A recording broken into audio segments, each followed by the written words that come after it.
我们会跟我们会去借鉴威尔斯地区办理母语政策成功的经验。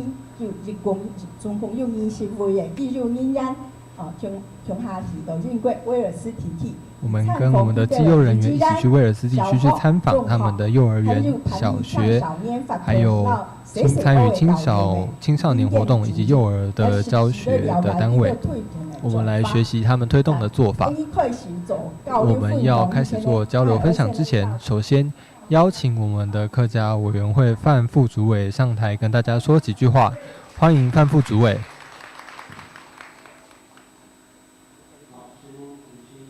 谢谢主持人。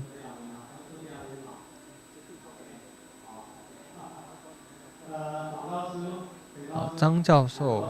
还有陈教授，还有我们客委会同仁，以及所有来自全国各地基优的校长、主任、教师，还有公务单位的同仁，大家好。我想就这个计划，今年比较特殊，因为有邀请大家来做这个交流的平台。今天在我们这个现场，就看到了我们在做推动客语的基优教师，还有公务人员，有机会去到国外来去参访我们国际上少数语言的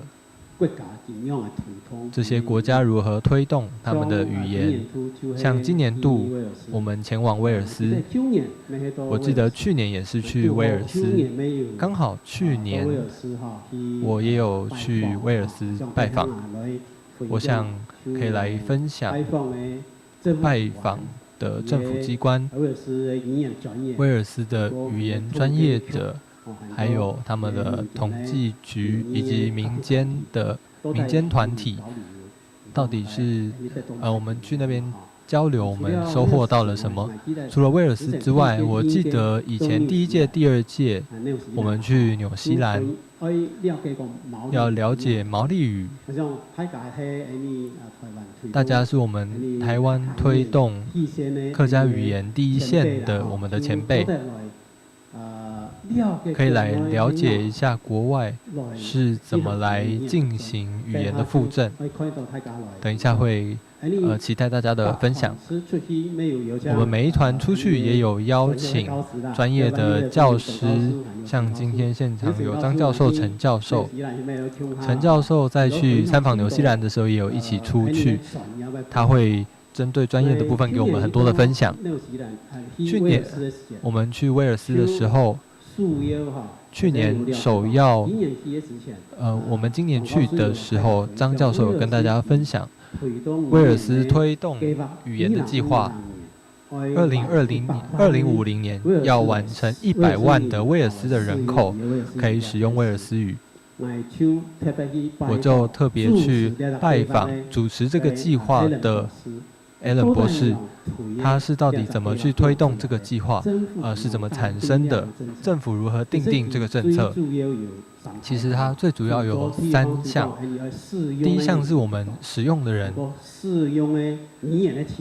还有使用语言的情况如何，以及基础建设相关的法条如何来整理。这个张老师有跟我们先提过，在这个过程中，我们就看到最大不一样的地方，是因为威尔斯他们本身除了教育、农业、社会等等，全部都是专职单位在执行，跟台湾不一样。像台湾举例客语的话，那教育部、文化部这些都不一样，所以威尔斯在推动的话，除了他的外交国防没有办法，这些是中央掌管的，那其他都是威尔斯自己做。所以我们去看到威尔斯全面都可以实施这样的政策，非常的容易。这一次我们客家电视台去看到这个威尔斯的路标，其实在台湾来说，路标是交通部负责的。威尔斯就不一样。所以因为我们的环境不同，我们看到的要在教育现场第一线，我们跟这些教育的同仁来交流。接下来是我们也有拜访他们的统计局，威尔斯政府的统计局，我们了解他的威尔斯人口他如何统计，语言的调查是怎么做的，其实跟台湾差不多，它也有线上的普查，还有实体的普查。当然，它最主要它的调查还有数位化的调查，他们有一个跟我们不同之处是，如果威尔斯要调查的话，调查威尔斯的家庭，如果问卷没有回来的话，它是可以罚款的。意思就是说，我是全面性执行，跟台湾是不一样的。比如我这一次去到统计局最大最不一样，发现不同之处。让我印象深刻是我们在拜访的时候坐计程车去，回来也是计程车。回来要叫计程车的时候，威尔斯的统计局他们帮我们出了计程车车资，这是他们的代客之道。那他们也非常想了解台湾的客家话如何复振，这是我在统计局看到的部分。接下来我们也有拜访，还有威尔斯的专员。我们去拜访威尔斯，虽然我们没有办法面对面跟专员来讨论，但是我们有找到主管来讨论。他们这个制度的设计是要去检视政府推动威尔斯语是不是有做好。他们也有一个规则，如果没有做好的话是可以罚款的。所以我们去跟他讨论他们是如何去执行这个罚款。这跟我们客语的语言发展法在我们立法的过程，我们希望也可以做借鉴参考。像威尔斯他们就有订立罚款这件事情，是不是有实际罚款的案例呢？他也跟我们说，其实要说语言这件事情，用罚是最后的一个杀手锏。所以到目前为止，到去年还没有罚款。我们还是会用劝导的方式，不管是民间机关还是公部门。他们有120个单位都是全面使用威尔斯语言。那我简单跟大家分享以上的内容。最后，关于威尔斯语言协会，他们是一个民间的组织。到底这个威尔斯他们的民间是如何来复振威尔斯语？其实跟我们台湾的差异非常的大。我们有这个机会可以跟大家来分享，像台湾的客家语言民间的团体，它注重的是怎么把我们的海陆腔、诏安腔啊，还是其他的腔调，如何进行语言的收集、保存还有传承。我们台湾目前的民间团体是以这样的部分来执行，但是威尔斯语言协会他们不是，他们是一个压力团体，是政治上的所谓的压力团体。他们要做的事情不是说如何语言复振，他们是去监督，是在立法机关里面去游说，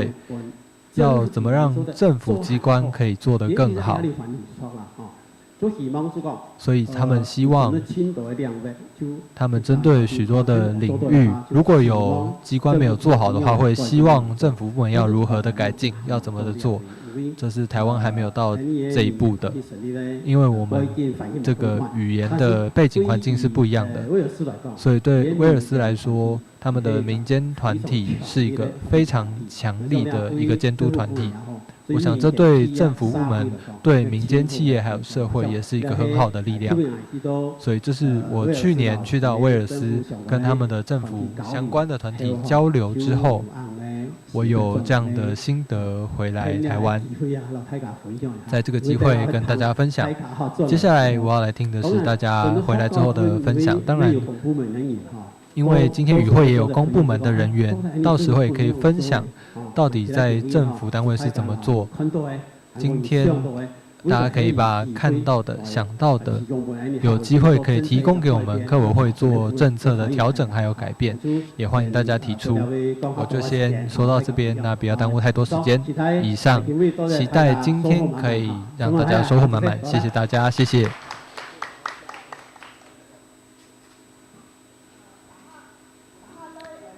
接下来要来邀请的是跟着大家一起去英国的2位教授，不论大家是在车上还是用餐的时间，都有一起来讨论分享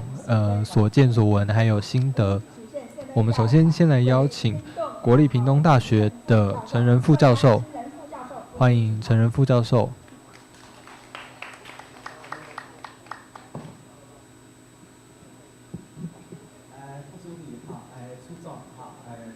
副主委、处长还有张教授，今天非常开心有这个机会可以来这边做分享，因为今年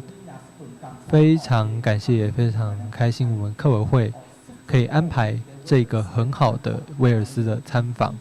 让我们有机会从0岁一直看到高中的学生，我们也有机会看到他们的社会方面的部分是怎么的带动，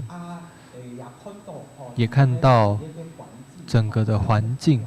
还有政策是如何做的。其实应该要让张教授先讲，因为他对于宏观的角度去看整个威尔斯。因为我是学教育的，所以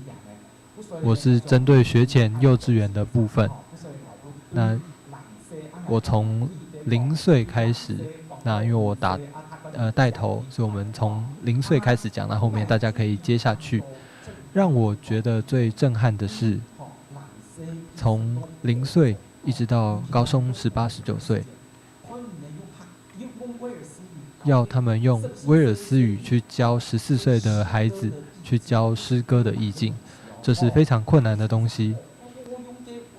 每个老师都可以用威尔斯语说得很好，那他们的小孩也可以用威尔斯语来回答问题。到这样的年纪，你愿意在生活中在生活中使用这个语言会非常的不一样。所以我们要来看他们的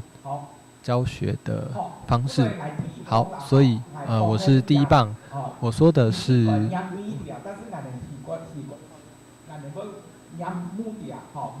这个叫做 Moodia 的非营利组织。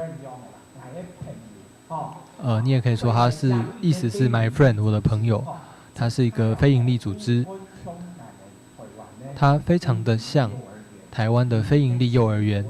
因为它是一个全国性的组织。这个组织他们会设计课程，这个全国性的课程定下来之后，我们就可以根据这个来成立委员会，我就有地方上的 Moodia 的这个组织。所以这个组织第一个他们做得很好的地方是，你去调查你们家里差不多7公里以内都可以找得到这个他们的幼儿园可以去就读。他们也不是说1、2间做一个样子，而是很多地方都有。他们的做法让我觉得很值得学习的是，我们现在可能从幼稚园一直做到高中，但是他们是从妈妈怀孕的时候就开始做了。好，这个首先是介绍这个组织。第一个，他们是在女生怀孕的时候，他们在社区看到有这个怀孕的妈妈，他就会去送宣传品，他会跟他们说你的孩子如果以后会讲威尔斯语，对他以后是非常有好处的。如果你愿意的话，可以从0岁开始，我们一步一步的，我们有学校可以给你支持，让小朋友学习，鼓励这些怀孕的妈妈从他们孩子还没出生就开始。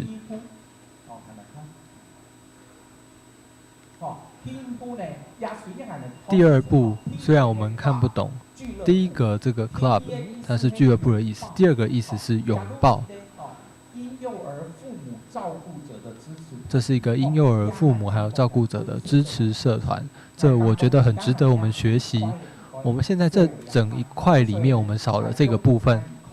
所以我让大家看他们这些爸爸妈妈，他们如果有很小的孩子，他们不知道怎么教。这个教分成2个部分，一个是我不知道怎么去教这么小的小孩，第二个是我不知道怎么去教他讲威尔斯语。这2方面，他们都会在固定的时间，请这些家长过来，会办很多的活动。活动从那个照顾小孩的按摩、瑜伽等等。那在做这个活动中，都会一直讲威尔斯语。还有平常的时候，像喂小孩吃奶，还有洗脸等等的，要怎么用威尔斯语来说？我们可以看一下实际的影片。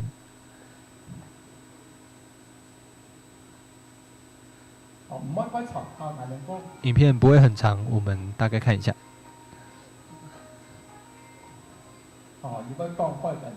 他会讲绘本，那个小朋友他都会跑来跑去，不会乖乖的听。那这个是他在解释。如果小孩有双语会有什么样的好处，还有他们是怎么做的。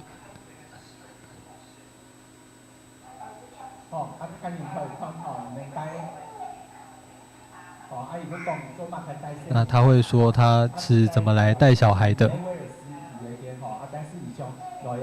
他说他不是威尔斯母语的家庭，但他想要来这边学习，所以会有人用手偶来讲故事。他们会准备很多的活动。我觉得这边因为他们没有牵涉到学校，因为他们没有牵涉学校，所以做起来不会太困难。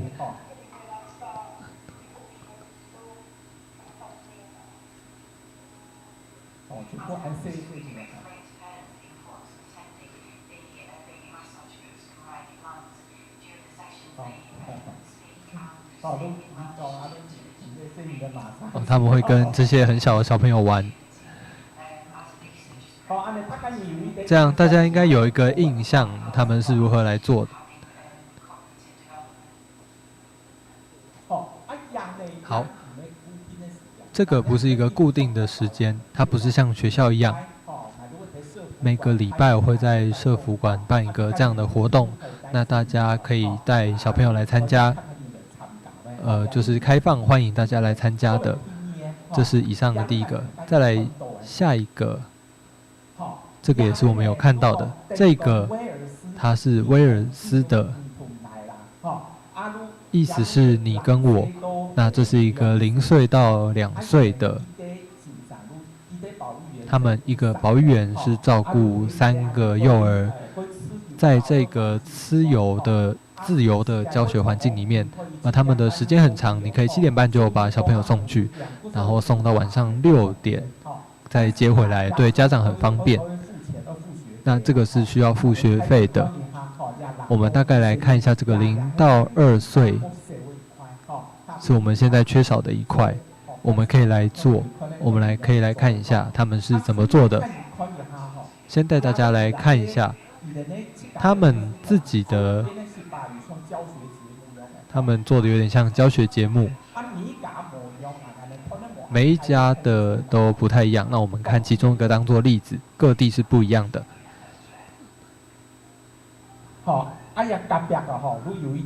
在这个隔壁有一个小狗，旁边有一个狗狗会跟你说要做什么。所以他说是一个教学节目。那这个就是像我们0到2岁的小朋友，像这一只画面上的小狗，它就会他会跟小朋友说，这个狗狗只听得懂威尔斯语，所以你要跟他说威尔斯语。那这样小朋友就会有这个印象。好，那让大家稍微了解一下，这是0到2岁、0到2岁的部分。好，接下来最主要的是2到5岁。这个威尔斯语的意思是 my friend， 我的朋友。这是最重要的是，这是政府有补助的，所以每一个威尔斯的居民1个礼拜有10个小时，他们有10小时是免费的。如果你的小朋友3、4点下课的话，你可以把小朋友让他去这边上课，是免费的。旁边有他们的时间表列出来，有很多的选择，可以从早上去上课，那也有跨过早上跟下午的不同时段，让家长去选择。大概在2到3岁的时候就会送到这边，那3到5岁的时候可以送去学校了。那家长就根据自己的需要，比如说这个时间，如果是小朋友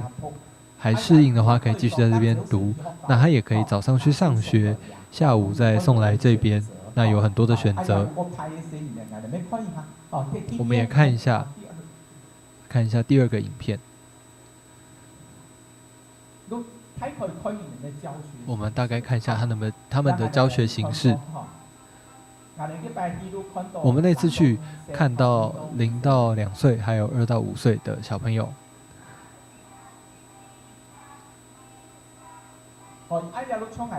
好，这就像我说的，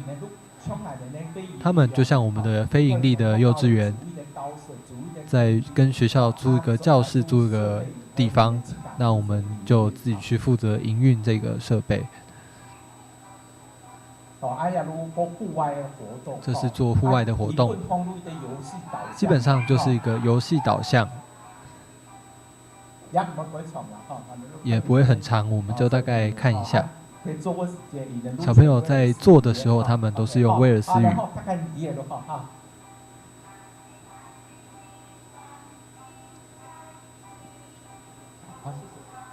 好，影片到这边，谢谢。好，接下来他们还有对不是威尔斯语的家庭也欢迎他们进来，大家一起学习。所以从英格兰、苏格兰搬过来的人，他也会有宣传语，会有不同种的语言。这个就是跟家长来说，为什么要送孩子来这边学习威尔斯语。好，下一个。不用看影片，谢谢。好，我们看最后一个。好，我们看最后一个。最后就说，他们这个有一个博弈公司的基金协助他们，可以做很多很有趣的教学节目、儿童节目。这个我们来看一段。基本上，像这个狗狗的节目，这个卡通人物，他说卡通人物很喜欢听小朋友讲威尔斯语，所以你一定要跟这个卡通人物讲威尔斯语。好，典范，好，点的基本上就是在这个里面，大家都是用威尔斯语。好，他进来之后可以跟这个狗狗一起。所以他们就会玩游戏、玩藏宝游戏等等。所以你要找到5种东西，那就会有很多的学习的内容会放在影片里面。我觉得他们有一点很好的是，他们有一些资源很容易取得，全部在 YouTube 上面。如果在台湾，我们 YouTube 点开来，我们的教学资源要怎么样让大家最容易的方式都可以取得，不要这个要去到某个网站，那每个分散在不同的地方，然后没有连接，那大家想要用的这个心就会被浇熄了。所以接下来到3岁以后，就我说的，他们就会有选择。故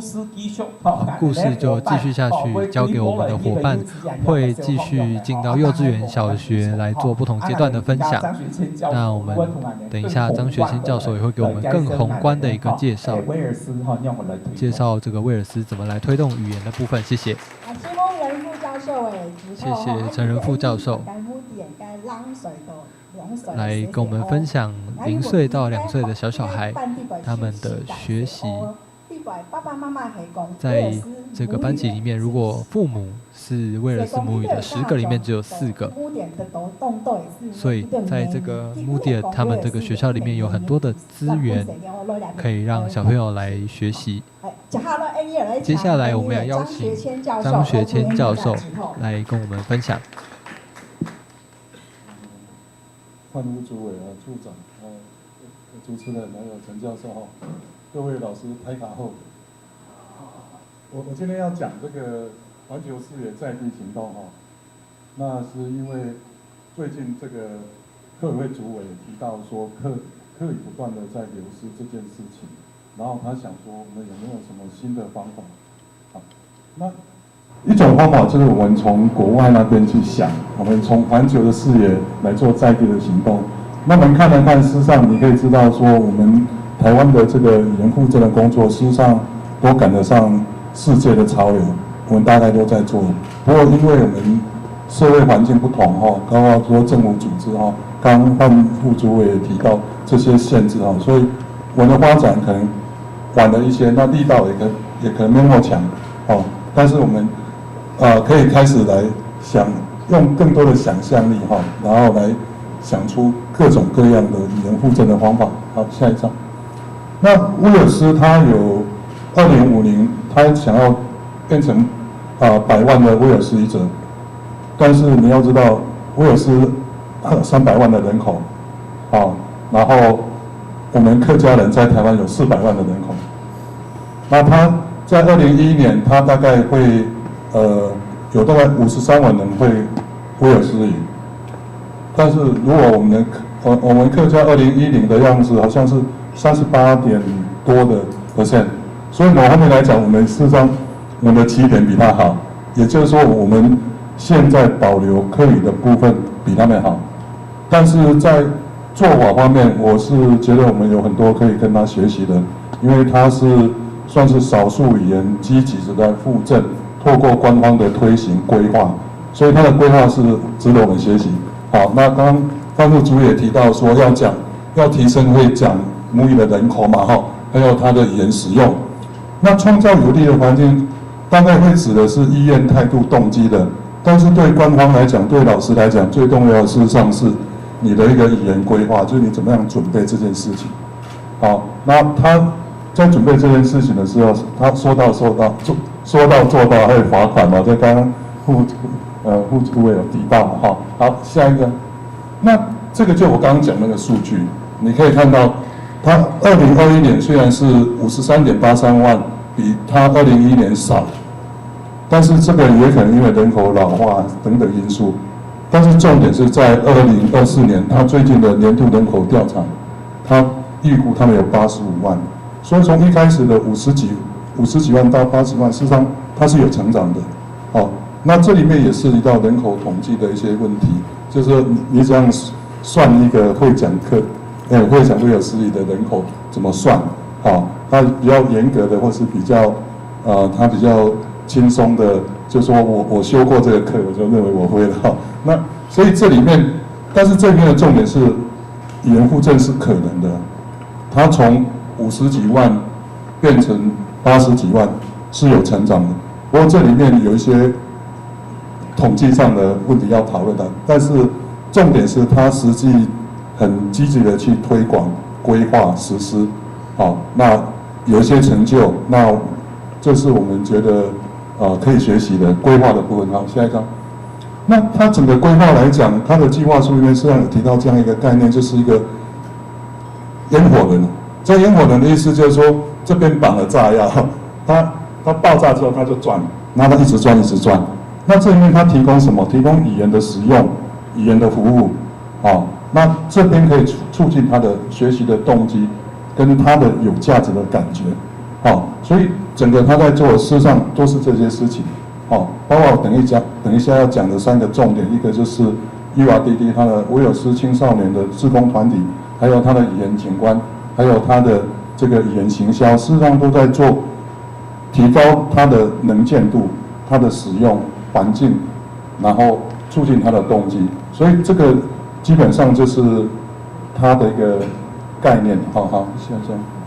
好，那 URDD 它是在1922年就成立了，所以刚刚副主委提到的这件事情，就民间的力量在哪里，社团的力量在哪里，它是很长久的这种历史，包括它的抗争的历史都是一样的。那这里面他做的事实上有几件事情，就语言学习提议，还有艺术文化，还有全国性的这种音乐文化的这种节日。好，那这是我们去那边拍的照它大部分的标语都是双语的好，那语言跟文化类型，像它这个艺术文化节是全欧洲最大的，是有15万人参与所以它是透过这样的方式来形成一个提高它的能见度然后也可以吸引年轻人加入所以它对年轻人，包括夏令营体育艺术等等这些它是把语言的使用、学习是融入在它的活动当中的好，下一张，体育活动也是一样我们可以看到那攀岩就是说它是用体验学习的方式来进行好，那社交娱乐也是，它也是像戏剧表演青少年俱乐部还有音乐演出还有国际交流好，那这个组织不但它会赚钱刚陈教授提到说有彩券的但是他这个为威尔斯的经济贡献了4500万英镑那所以他这个组织事实上它有它的功能，然后它可以跟旅游文化产业运动各样的东西结合，所以我们在讲的这个重点，事实上它不但规划语言，它还要规划什么社会、经济、文化、娱乐各方面，这些都要配合在一起来推广的好，那我现在讲第二主题就是语言景观。我们去那边最容易看的就是双语的标志，而且威尔斯语在上面，然后英语在下面那就包括他警察的车子都是这样子，他的地名也是这样子现在这样那这个为什么不用威尔斯语讲？因为他诉诸的对象是不会讲威尔斯语的所以他就是说要说我们的语言那这也是他的一个语言行销的一种方式好，那语言景观，像它这个地名是全欧洲最长的地名，它也当做他们的一个观光旅游的卖点好，下一张那包括 T 恤它这个也是可以呈现他们威尔斯语的这种语言互证的那种活力就是看得到的语言景观会动的好，那它的旅游局的语言景观也是一样他们也做一些语言的旅游，就是说我让你来这边玩，然后顺便学语言那这个部分也是西班牙也在做好，下一张那这些是一些例子啦，就是像它的这个这边威尔斯语，然后这个是英语那它的杂货店、百货公司也大部分都是双语的好，那这个是我上次到他们类似乡公所那服务人员跟我说，他这个牌子是表示他会讲威尔斯语，你可以跟他用威尔斯语来沟通。那所以他们的医疗单位，他们有一个主张就是 active offer， 就是说我主动提供，我不假设你就是讲英语的我就是先威尔斯语跟你讲那这边是我去威尔斯，我去年就去过了就是他的那个书店都是卖威尔斯语的那包括这个事实上是 WN 这是过去他们如果讲威尔斯语的话，要挂一个狗牌哈，就写 WN， 然后现在变成一个行销的一个工具。好，下一张。那这个他也教他的猫哈威尔斯语哈，教狗哈威尔斯语，然后这个爱尔兰语也有哈，我们可以做一个课语版的哈。好，那再来就是这个他刚刚看那个标章嘛，就是说我会用威尔斯语来提供服务哈，或是下一张是它也有一个是这个还有下一张吗？啊，这个是说他正在学习威尔斯语，像我就很适合挂这个正在学客家话。我最近学客家话，发现我的英语也进步了哈。像那个五行有没有？金木3 4 2 3 4 5有没有？3 4 2哈，有没有很像哈？所以你学客家话，你的英语也会进步了哈。好，下一张。好，那这个行销事实上它是政府也有意在推广。哦，所以他私部门商业广告那个行销，他们还举办那个比赛，双语标章的比赛。哦，那这个是这样。好，像他这个就会有一些试一试的计划，就来鼓吹他们来提供双语的服务、双语的标章。哦，这些哈，那这个他事实上也是从那个加泰隆尼亚那边学来的，所以大家都互相学来学去，但是基本的精神就是语言行销。让提升它的这种能见度，就像我们刚刚看的那个语言景观一样，它的目的都是语言的公开化、行销。那这个它会促进我们对我们语言的活力的感知，会提升我们这个延续力。好，现在这样。好，那这个就是刚陈仁富教授有提到说他们怎么样宣传他们讲母语的嘛哈。那时候我2005年我就把它翻成华语了，然后最近又把它翻成这个有人帮我翻成那个客家话，好，那所以我们事实上有没有在地实现？有，而且我们很早就做了，我们2005年就做了。好，下一张。那这个也是，这个我是去年到威尔斯的那个菜市场哈，然后看到那一个标志，他说是我们的市场说我们的语言，好，那我们就把它改成客家话，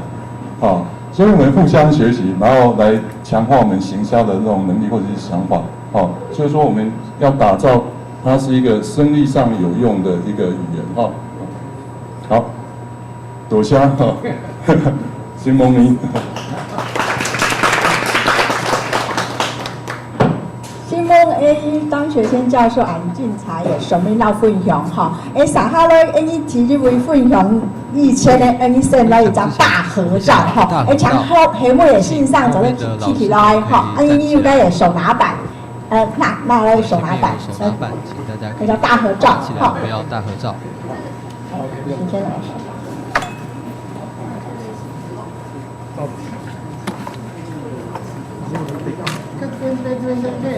对，这里哦，对，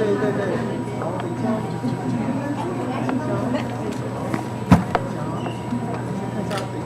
等一下，后面老师，对，等一下后面老师 ，OK， 好来，看这边哦，等一下记者哈，好来，1、2、3，这一张哈，1、2、3。这一张哈，我让他拍一下哈，来1、2、3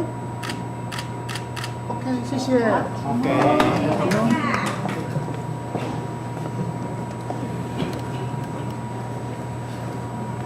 新丰喺這間哈，撒哈拉體育會來咧，要睇這間分享嘅係台北。的是台北市立第一女子高級中學北一女的蔡永強老師，歡迎蔡老師。副主委、處長，還有在座的老師，大家好。這一次在英國，我覺得學到很多東西。像我們也有跟學校老師討論，我記得我3年前開始教客家話的時候，我的學校裡面完全都不知道有哪一位老師是客家人。平常在台北，大家都說華語為主，沒有人知道誰會講客家話。後來后来越来越多老师会跟我说，我们的学校的有100多位老师，差不多有20几位，这样算很多人了。所以第一个我想分享的是，我们自己有讲我们自己的语言，我们是不是有光荣感？很多人都不愿意讲出来。那有时候有人会说我们，有时候有人会笑客家人，那其他人就会跟着笑。那所以我在英国看到的是，第一件事情是，这个威尔斯的老师，他们全部讲威尔斯语的时候，他们会觉得非常光荣。我问他是不是因为这样薪水比较多，他说没有，他说因为是我自己想要讲，所以如果大家可以把自己的母语讲出来，我们的这个语言才可以流传下去。第二点，我想要跟大家分享的，刚才副主委有说到，我们要让政府知道我们可以用这样的方法，我们客家人的客家语言发展法现在还没有出来。我们虽然有机会，不过我们在自己的地方，我们在重点发展区没有办法在学校里面，像化学课还有华语的课，我们可以用客语来教。这个语言你要把它让它重新可以站起来。最有效的不是说1个礼拜只有1节的语文课，而是平常你在市场、在学校、在家庭里面，是不是可以听到这个语言？这是很重要的。那大家记得我们的客家基本发展法、客语发展法，现在还在行政院里面还没送出来。那要怎么样才可以送出来呢？是你去要求，我去要求，400万的客家人，我们都去要求。这是我在威尔斯看到的一点，这一点很重要。他们学校为什么可以做这样的教学？是因为他们有法律，他们有文字记载，我们的政府很清楚，这个只要条文写出来，那你把它定好之后，就不用花钱，只要花时间而已。我记得前一阵子很多人很担心我们本土语言名称的问题。我想有客语发展法送出来之后，我们客家人就不会这么的担心了，因为我可以大声的说，你在美国，在美浓、桃园、新竹，在苗栗，还有花莲，客家人比较多的地方，我们自己的语言就叫做通行语，这很重要，不是国家语言而已。在这些地方有法律保障，我们在这些地方用这个语言教学，还有对话，还有坐火车、坐公车，全部都可以听到我们自己的语言。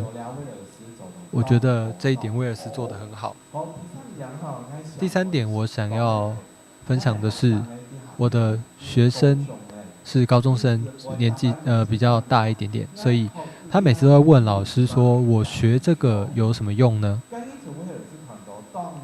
在威尔斯听到他们会说非常有用，那他可以出去找工作，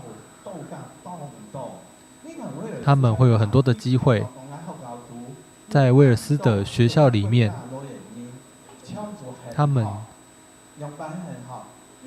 他们都非常愿意学习语言，因为他们如果可以把这个语言讲得跟英文一样好的话，那我以后我去图书馆、博物馆或是公家机关的工作，我全部都可以得到比其他人更多的机会。所以我想这个台湾也一定要这样子做。台湾要这样做的话，我们首先要有法律，所以大家要记得，第一步，大家要跟行政院来说，我们的客语发展法要快点送出来。客委会在我们的客委会是我们的后盾，客委会的后盾就是我们，大家要记得这件事情。谢谢大家。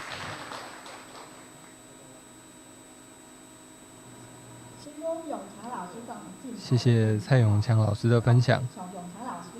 确实像蔡老师说的，威尔斯语是非常有用的，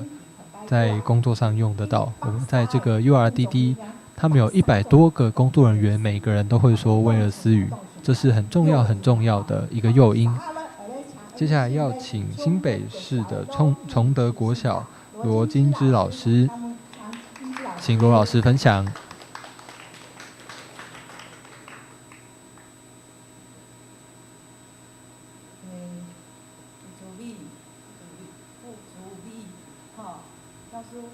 副主委、教授、处长，大家好，我是新北市的老师。那大部分来说，我们那边算是华语比较多的地方。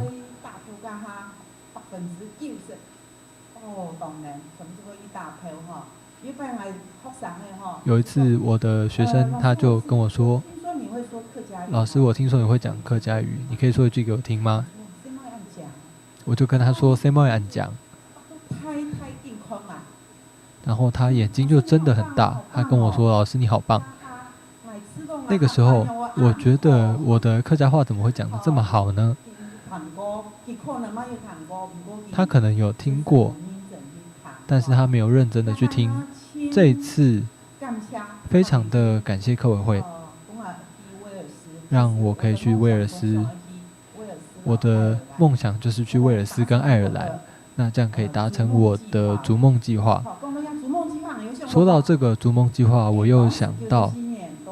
当时94年到110年有一个逐梦计划，那怎么会后来就没有了？那我们的浪漫台3线也是，怎么会南部的老师说北部有浪漫台3线，那南部怎么会没有这个浪漫呢？这个政策这一些怎么会就停掉了？我觉得非常的可惜。还有让开放申请的这个海外逐梦，这也是很好的，因为很多人他们出去就看到国际化的东西，回来之后写书，或者是他们去做志工，让我们整个台湾可以建设得很好。我觉得这个真的不可以断掉，很可惜。那我又讲回来，我去威尔斯，我看到我在新北市，我们的学校是有公立、私立的学校，还有小学、幼儿园。这一次我去威尔斯，我也是全部都看到了这些学校，像是小学还有幼稚园，他们都是用双语，有3种方式。他们分成3类，大部分是用第3类沉浸式，这个真的让我很感动。他们用威尔斯这样的方式去教学生，虽然学生有些他还是会用英文来沟通，但是如果这样执行下去，我认为他们的成果很好。还有看到是高中，他们的国小升国中、高中之后，他们还有接着的学校可以接着念下去。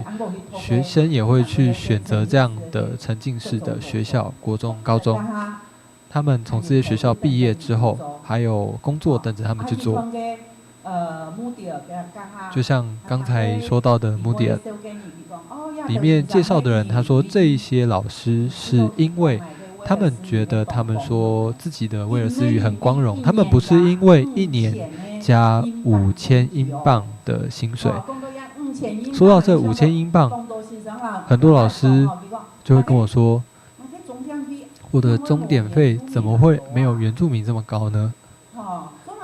为什么原住民他可以？那为什么跟原住民比起来，我们只有钟点费？同样，我也是觉得怎么会这么的可怜？我们的客家的经费怎么不花在这边呢？他如果他可以去领薪水的他如果有稳定的薪水，他是不是一辈子就会投入客家话？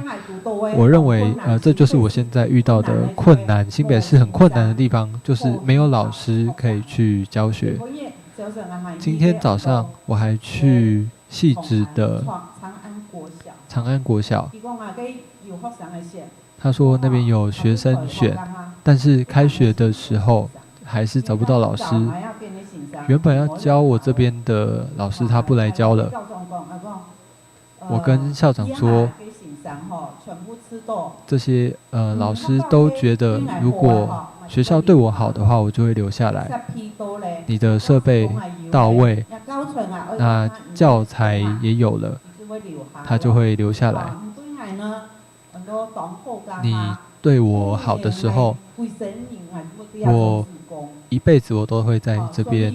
来教学，所以我跟校长说，说了，校长听进去了。好，我剩下1分钟。最后有一位老师，他自己举手，他说我会说客语，我从小就听客语，我想要考认证，我就赶快跟那个校长说，校长，我帮你找到老师了，那他绝对可以考过，这样就不缺老师了。好，不好意思，我的时间占用太多了，谢谢大家，谢谢。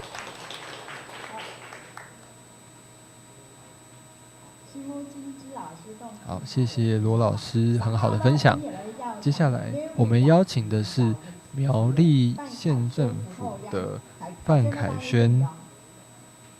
辅导员，欢迎范辅导员。诸位好，各位前辈大家好，我是来自苗栗县政府教育处学前教育辅导员，范凯轩。那我们主要的对象就是幼儿园，那幼儿园的年龄层就是从2岁到5岁嘛。那进来呢，非营利幼儿园，我觉得蛮流行的，就蛮热门的这样，然后有兴起的现象这样。那非营利幼儿园也是比较多元，比较不会那么多制式的东西这样。那我就那个我们看的 Moody 啊，那个是类似那任富老师说的类似非营利组织，就是我们非营利幼儿园来说，那我一进幼儿园呢，我就觉得它不管是室内的空间或者是户外的环境，都跟在我们台湾看到的不太一样。因为在台湾，如果是因为我们是政府组织嘛，我是县政府的人员，那我们就必须要幼儿园要通过那个各项评鉴指标不管是户外啊，可能有一些它要通过的，比如说照度啊，或者是地板要怎么样，不能高起啊，什么的都要通过评鉴指标，才可以就是我们所谓的准公共幼儿园这样。那我们在那个威尔斯这边看到，就穆迪亚那边看到的感觉，没有这么的严谨，这样，这我觉得看到很不一样的地方，这样。那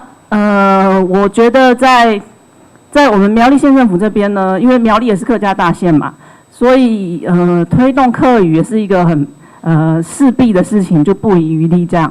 然后我主要的业务也是在全客语教学的幼儿园跟客语沉浸式教学幼儿园的部分这样。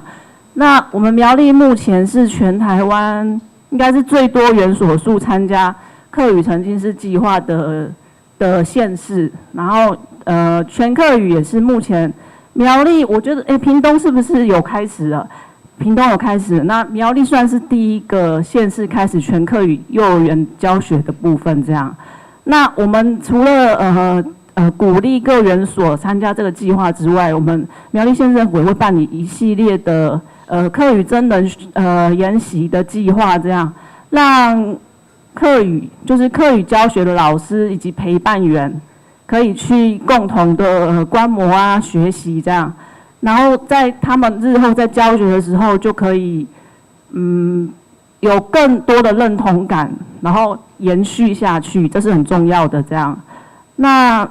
除了这个之外，我们有成立那个客语辅导咨商小组，那主要成员呢就是一些我们的客语背景的教授啊，还有我们的校长啊，还有一些专家学者，他们会到有申请客语课语沉浸式教学计划的园所去观课跟访视这样，然后提供他们一些建言或者需要改进，不要说改进，都是我们都是鼓励的方式，完全是鼓励，然后让老师可以就是没有很大的压力，就自然而然的运用他们最熟悉的课语去教学这样子。然后不会让就是老师觉得说，执行这个计划，这个课语教学，我压力好大，我为什么要额外做些事情呢？对，这是很重要的事情。我觉得目前遇到的是这样子。那可是因为这个课语沉浸式计划跟全课语教学计划都是1学年一次。那1学年一次的时候，每到因为7月底是学期的结束，大概5、6月就有老师说，我可以下次不要参加吗？就说为什么呢？我觉得好多事要做好，那我们就会说，我们就会看是什么样去了解，慢慢鼓励他说，我们可以慢慢的啊，我们可以我们就是不要把它当成是一个压力，就从生活中生活课语，就是比如说你在生活用语的时候，进门就跟老师早按周，虽然我课语也没有很行，但是我是就纯客家人这样苗栗人，但我完全听得懂，就是你就讲出来就对了这样子，我觉得是这样子。好，然后我觉得最重要的就是延续性，就让课语的教学幼儿园可以一直延续下去，而不会是为了课语而去上课语这样子。好，谢谢大家。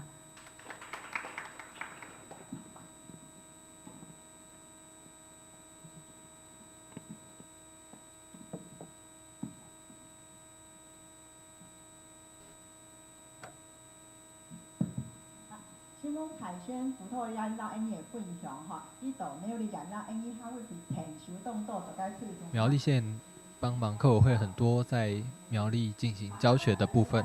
接下来我们邀请到的是饶平腔的这部分，对，帮课委会很多的詹淑女老师，欢迎淑女老师。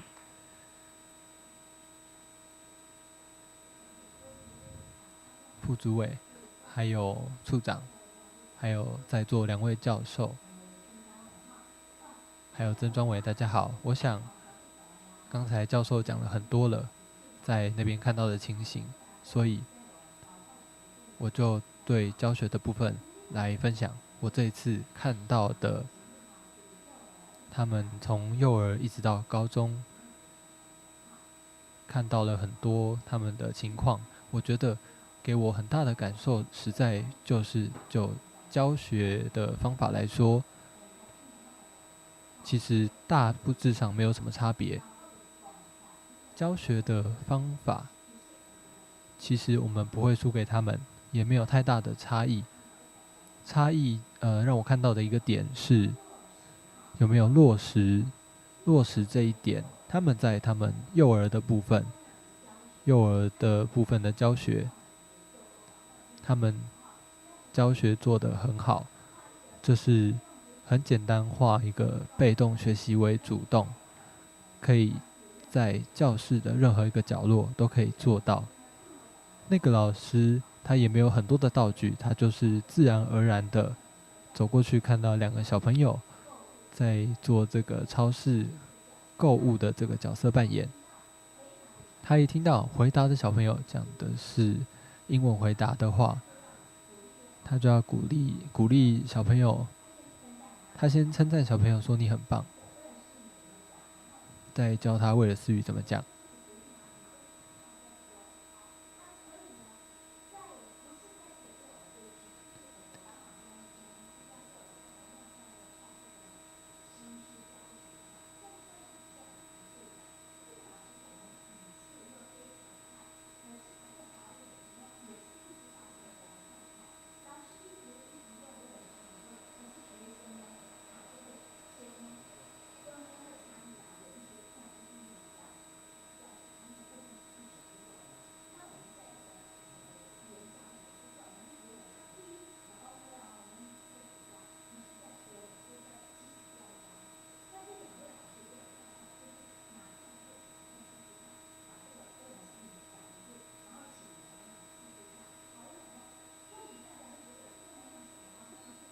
就应该要这样嘛。可是你每一次的坚持，到最后你的教学的成果和你带的班级，那个是完全那个结果是不会长差东东哈。所以这个是我在这个部分看到的哈。然后我觉得说，以我自己在这个第一线现场安尼教语言的那个经验哈。我在语言现场看到的经验，他们的老师的教具，他们是使用长效性的，不会因为我今天来参观，然后就做了很多，花很多时间。在做这个部分的时间，他都把时间用在很珍贵的所有的部分，尽量给他们这样的机会，能够来回答，然后能够用语言这样来交流，把这个威尔斯语这样子有机会讲，我就要让他多说一点哈。这一点我是觉得是，我们在第一线教学的人，我们就感受很深哈。那我就很粗浅的分享说，这个教学部分我看到的这个部分哈。那其他的，因为两位教授也分享的角度都很齐全，然后剩下的留一些给等一下的先生来讲哈。安尼落来开始讲。好，那我们剩下的给其他老师分享。那谢谢大家，谢谢淑女老师的分享。确实，就像淑女老师说的，在现场做教学的时候，要坚持来跟小朋友，请他们讲客家话。不要因为小朋友听不懂，你就转回华语。那我们要想办法来维持讲客语这件事情。接下来要请的是新竹市的关东国小黄秋燕老师分享。总管，然后告诉长官、教授，还有各位一起去威尔斯学习的好朋友，大家好，我是新竹市关东国小的黄秋燕老师。这次很高兴可以参加客委会举办的这个威尔斯的学习旅程。这次的学习之旅结束之后，我们要来交作业了。我的标题就是你看过哈利波特嘅你就第二句话係乜嘅意思？那句話來啲頭髮嘅阿妹我要說的是，像我們客語的我的媽呀，在哈利波特裡面有一句話叫做梅林的鬍子啊，就是表示我非常的驚訝。我在學習的時候，我看到的情況，尤其是他們如何去復振他們自己的語言。我在這次的威爾斯之旅之中，我用3本英國的書，3本英國名著來做我的報告的標題。第一個就是亞瑟王，還有石中劍。第二本是《愛麗絲夢遊仙境》，第3本是《傲慢與偏見》。那我先用亞瑟王跟石中劍來談，因為在全球化的浪潮之下，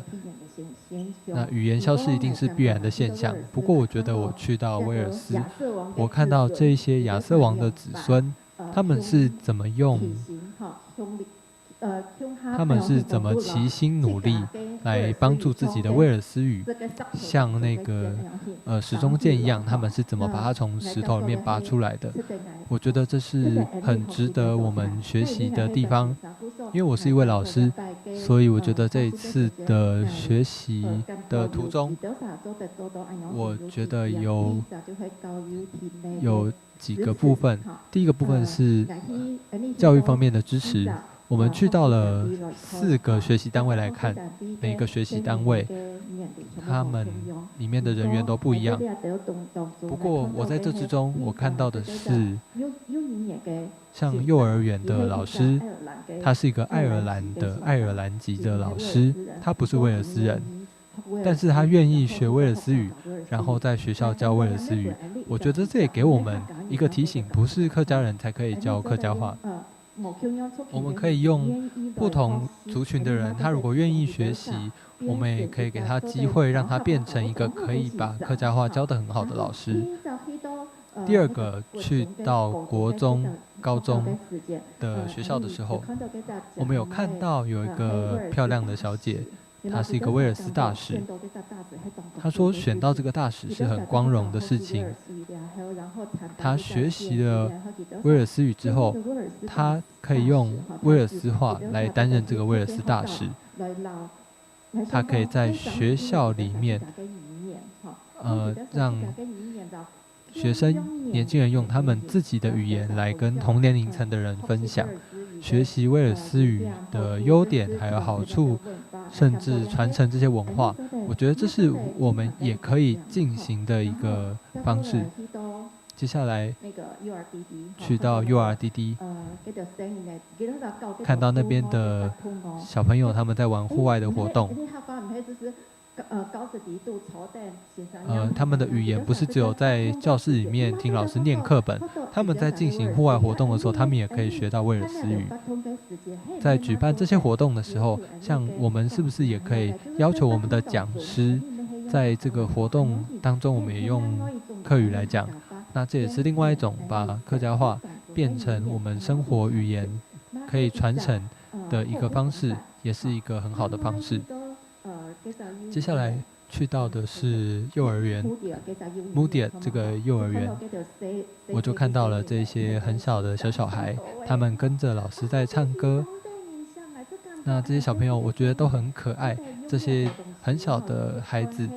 他们可以透过这一些不管是歌曲还是生活当中的东西，就有一个小小的种子就可以种在小朋友的心里，这样他长大之后什么时候会发芽，会长出可以长成一棵大树，只要我们一开始有种下去，就是有希望的。还有我感觉到在教育的体系里面，政府也提供很多帮助，比如他们鼓励这些职前的教育，他们投入了非常多的经费，也给很多他会讲威尔斯语但是不会教学的老师有机会可以来做教学。他们也成立了教师的成长团体，让这些目前正在教威尔斯语的老师，他们可以借由有这个社群，可以来增进自己的教学能力，以社群的运作互相来让自己的教学变得更好。这是我看到的部分。还有政府，另外我看到的是在推广，不管是路牌或者是什么地方，全部都像教授说的，它是一个语言景观。我觉得这个语言景观是很重要的。如果你可以看到语言景观，那你对自己同族群的人，你就会觉得我的语言是国家语言，我不是一个少数的语言而已。这是一个双语的国家，我的语言是一个正式的，不是少数弱势的族群。如果不是这个族群的人来说，对他们来说也让他们有一个学习其他语言的一个机会。然后还有像电视打开很多节目是威尔斯语，还有在 Moody 里面他们有说他们的社团，他们有举办给大人去参加的活动，所以最后不只是教语言而已，他们还有文化的传承，给不是威尔斯的人，他们也可以学习到威尔斯的文化还有语言。最后一个是傲慢与偏见，我觉得是我们台湾的客家话跟英国的威尔斯语其实有很多相同之处。这么大的一个国家里面有很多不一样的族群，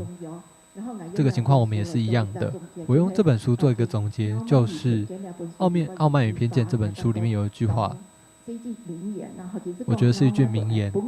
他说：“傲慢让我没有办法去爱别人，但是偏见也让别人没有办法来爱我。”所以我希望最后我希望大家可以带着我们欣赏的角度来认同自己，也可以欣赏其他人，让台湾变成一个更好的地方。谢谢大家，这是我这次的分享，谢谢。谢谢邱燕老师非常精彩的分享。我们去那边看到，不论是 URDD、Moody 这些学校或团体，他们都是用威尔斯语。它不只是教室的教学语言，而是生活中大家听得到、可以一起讲、可以一起表达的语言。另外，那是在学校里面，他们可以看到这个威尔斯大使，他威尔斯大使，非常显导的哈。有一个学生选到威尔斯大使，他觉得非常的光荣，非常的骄傲。还有我们说到师资的部分，他们非常大力在学校里面推动，还会主动在学校里面去找16岁以上。如果你想教威尔斯语，我会来训练你，邀请大家参与培训。他们会在当地找有经验的老师来去辅导他，教学，带着他1年，让他可以学到。接下来我们要邀请的是高雄市美浓国中的钟楚英老师，欢迎钟楚英老师跟大家分享。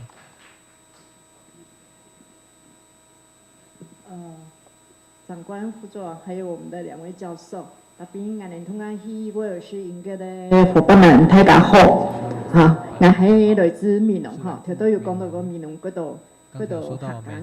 咁我係見咁啊個嗰件少嚇，因為我哋美濃以前啊，從我哋漢世嘅嚇，幾乎係99%，客家語能講客話，唔少咧談嘅華語嚇，我唔少咧談過咯。咁講到時代變化哈，除咗我哋而家一代以外哈，在我們這一代以後，更年輕的爸爸媽媽還有家庭都不講客家話了，還有像爺爺奶奶都跟小朋友講華語，有的會講閩南語，但是就是不講客家話。說實在，這個講客家話，小朋友會有個反抗的心理，所以我們真的也非常難過。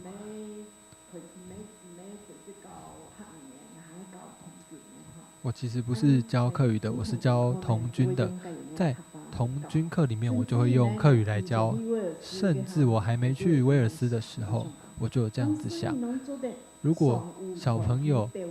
讓小朋友可以上舞台去表演、唱歌，可以去演戲。所以以前有一個校長就跟我說，給我一些建議。那我就跟校長說，校長，如果我帶小朋友出去表演，去大舞台上表演，去高雄市表演，因為我們美濃比較鄉下，其實說起來有點可憐，我們的交通只有巴士，沒有火車，沒有其他方式，就是只能開車。所以我們四面只有一面是路，其他3面是山，所以我們的交通比較不方便。校長跟我說要帶小朋友出去，讓他們去看看世界。那我覺得校長如果要帶出去，都跟其他表演一樣的話，如果我們來做客家的戲劇、歌舞劇，那校長問我可不可以做到，那我就說給我2個禮拜想想看，然後我就連續做了5年。在我們 YouTube 上面，客家電視台有來拍攝節目，就有來拍我們從頭到尾2個小時，全部都講客家話，都唱客家歌。舞蹈是我們自己編的。這次這個機會剛好我去到威爾斯，我看到國中的教學，我很震撼。我們剛開始去的時候是國小，我跟永強老師，我們在那邊看。老師在教威爾斯語，他們是因材施教。有一個助理老師。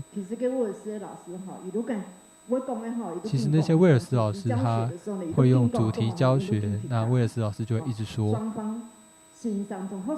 老師跟學生都很流利的在交流。我覺得這就是我們夢想中的，其實我們也慢慢有了，我們有推廣客華雙語的部分。等一下再分享，那我就想說，這就是我們想要的。去做到的地方，突然之间回头一看，有亮片哈，比较角落的地方，怎么可以一个欣赏一个预告演哈，也可以做那些事情，可是主题是一模一样的，主题是相同的哦，教学的主题是相同的，更讲遐亮片呢，角落呢，各方的声音呢哈，有冇相同，有没同跟主教的老师节互动嘛？啊，演题。那我就去问旁边的助理老师，你们怎么没有去加入那边的老师？他就跟我说，因为这边的小朋友比较不会讲，他们会听一点点，所以我给他们比较简单的内容，主题是一样的。同一个主题我们两边分开来做，我觉得像我们在台湾的教育制度来说，我就没有办法，我们在同一班。不是像我们以前可能还有能力分班的时候可以这样做，现在没有，所以有时候教学上会有点困难，所以他们是有因材施教，同时有达到两边都有学习的效果。国高中的时候，我去到那边看到高中的同学，他们因为我们的国高中会有升学的压力，可能会抗拒，这是理所当然的。他们学生可能会说学客家话没有用，不会考，升学考试不会考。那在那边我看到他们，我就问他们说：“你们学为了私语，对你们的学业会有压力吗？”他们说没有，因为反而是有好处的。我回来之后，我问我的学生：“你们学客家话有觉得有什么感受吗？”其实你会讲客家话，会帮助你学语言。我的英文会讲得更好，因为发音的时候，比如你的英文发音很好的时候，你的客语发音也会很好。我也突然之间去的这段时间有很多空档的时间，我就跟教授，早晚各个地方我们都去不同的地方看，突然间就发现，他们各地的景观的建设真的非常的震撼。我们在美浓，大家都会讲客家话，很多小的时候都有学客家话，但是我们去街上虽然听得到老人家会讲客家话，卖菜这些会讲，但是我们的路标，我们所有的景观，全部都是华语，没有客家话，所以我就觉得这真的很可惜。这是我们的景观建设，同时也是这样的时候，是不是无形之中也加强了我们在使用客家话？像我们买菜或什么的时候，我们买菜的这个价格标示的牌子，像大陆妹，我们客家话叫做芒空心菜叫做风菜。那你问他说这是什么菜的时候，你就知道，就不用再教了。那不然幼稚园教的时候，那国小，其实我有时候会听到，这么多腔调，我都会跟我的学生说，我们是6队的腔调。像我们6堆的腔调就不一样。我知道。南四县的这个开车视察，有些会讲喜茶耶。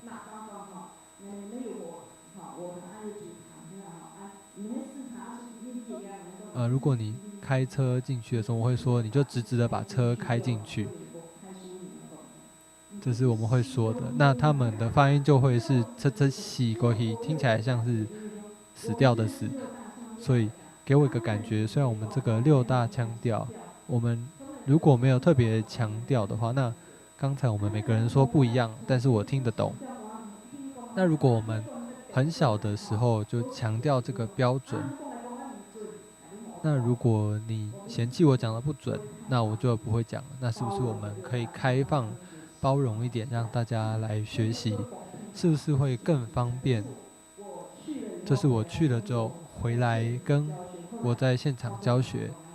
校长跟我说的。国中后来有1学分是客语，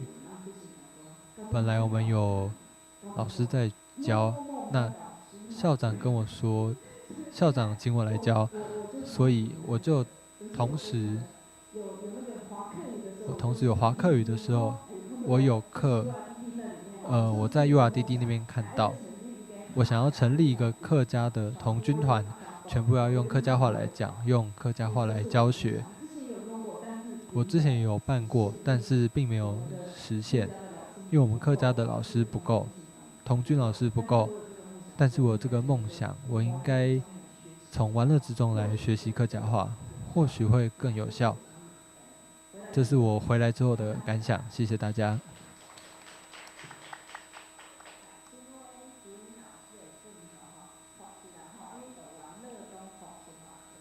谢谢老师的分享，确实我们从玩乐之中让小朋友学习是很有效的。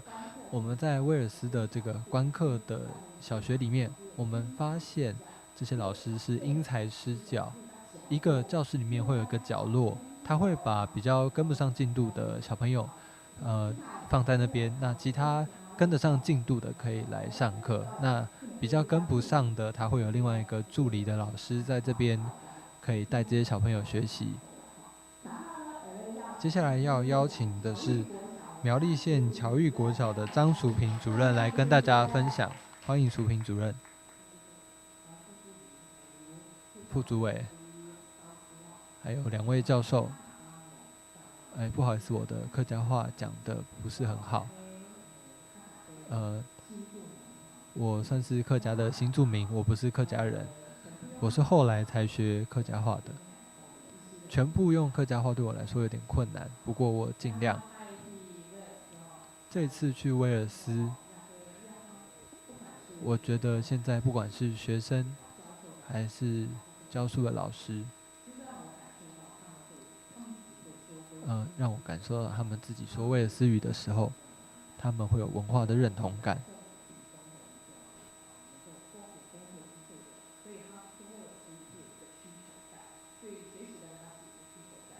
然后再来就是在推动的当下，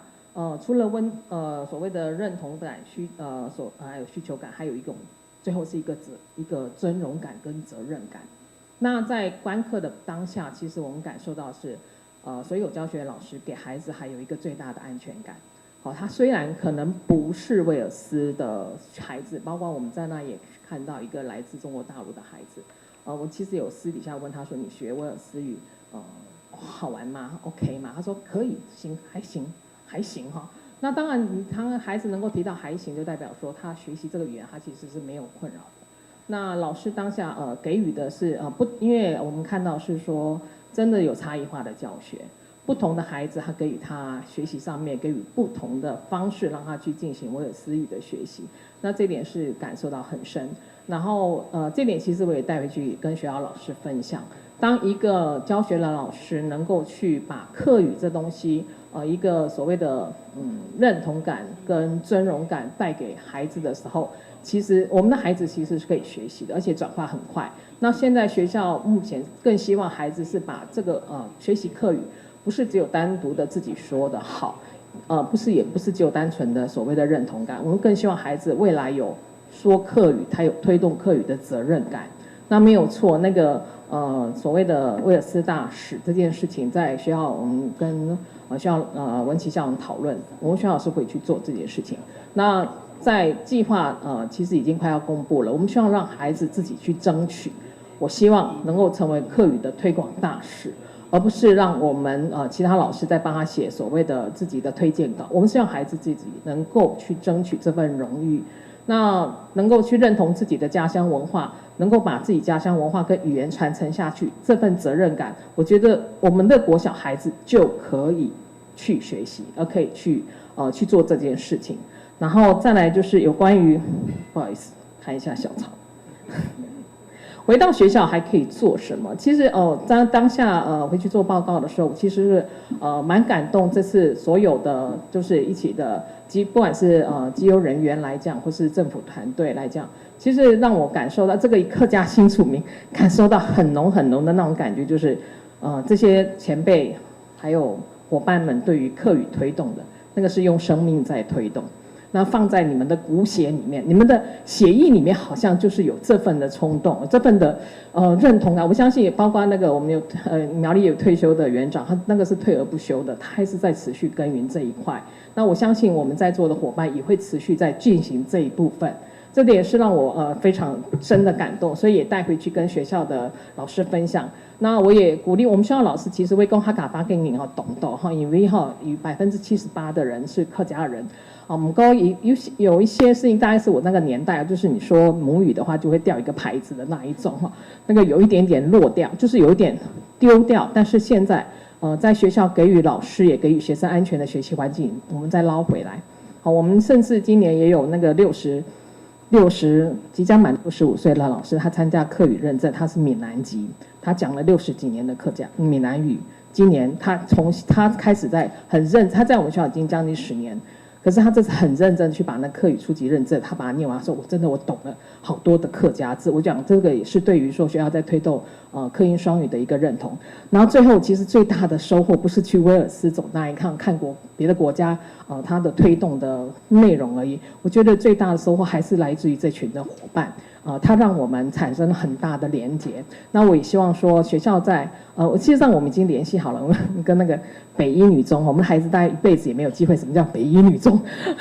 跟北一女中的你这边联系好，我们连结好了，我们要让我们的孩子进行线上的互动。然后我们也希望说跟南部，就是跟那个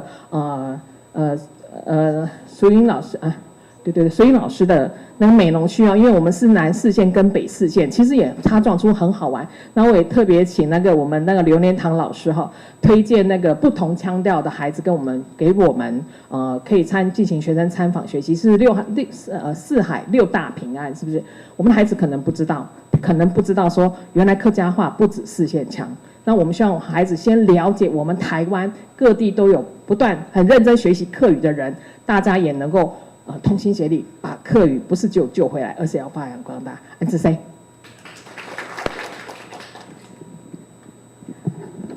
新梦恩一淑萍主任的分享恩一的期待侨育国小，我们非常期待侨育国小，它可以来举办客语推广大使的甄选。也希望在座的各位老师在你们的教学园所里面，也可以去做这样的推动，让小朋友有这样的光荣感，可以是一件很骄傲的事情。接下来我们要邀请的是苗栗县小木偶幼儿园的园长钟林秀美园长，欢迎园长。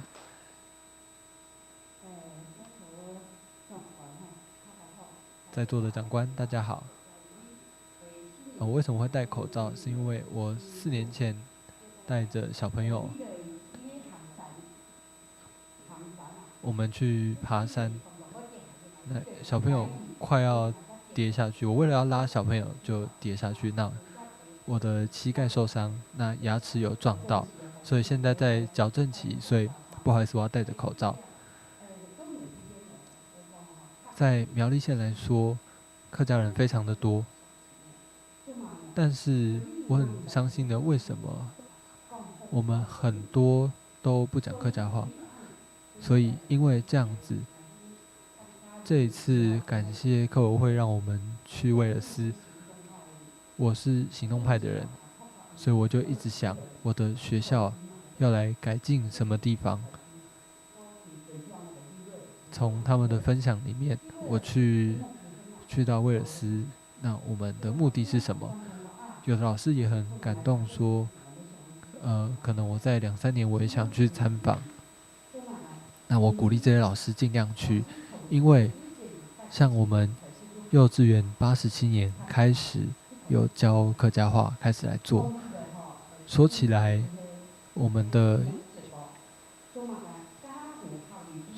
那个时候没有客委会的补助。我爸爸每次都说，你看那个其他的学校，像他们讲，那为什么你要这么的固执？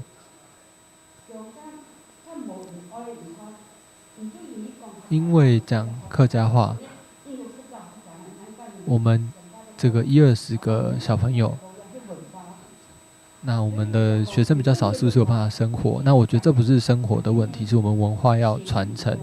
因为他们的协议里面，他们这个不管我们是不是有钱，那我们都分得清楚。像我老公是管钱，那我是管教学。如果我要钱的话，我就会去跟他要。那在我父亲面前，我们两夫妻，他就会说，我们可能会有一些争执，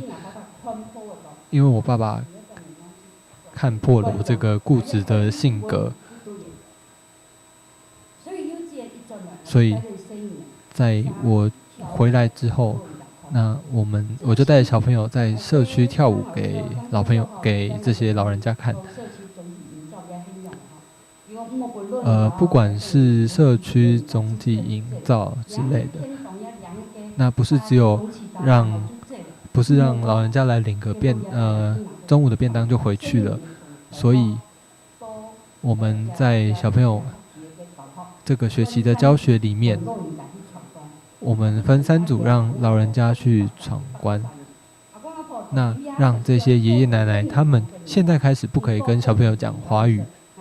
你讲客语他们都听得懂，那我拜托你讲客家话。第一关他们做的是，我们有一个很久的这个土地公的树，那你要跟我们跟小朋友先谈好了，那小朋友会把这个树画下来，那小朋友来到这个树下，他们会跟这些爷爷奶奶说，可以来这边乘凉，或来这边吃饭，或者是看这个溪水里面有一些什么，有鱼虾、螃蟹等等。因为有一些是超过100岁的老人家，那我跟这些爷爷奶奶说，今天你是老师，那所以你不是来跟小朋友讲华语的。那这个小朋友就带着爷爷奶奶去闯这个3个关卡，小朋友就会跟爷爷奶奶说，祝福你健康，然后长寿。因为我是一个行动派的人，我就带着小朋友去做。我觉得这就跟张教授教我的一样，那我们让这些长辈觉得他们是老师来教小朋友，他就会很快乐。我就跟社区的理事长说，这个长辈看到小朋友会讲客家话，那他就会想要带一些糖果饼干来幼稚园给小朋友吃。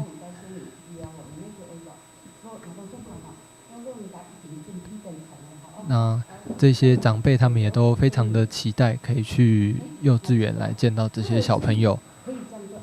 我觉得威尔斯语可以这样做，那我们为什么不行呢？那我们也可以来做这样的方式。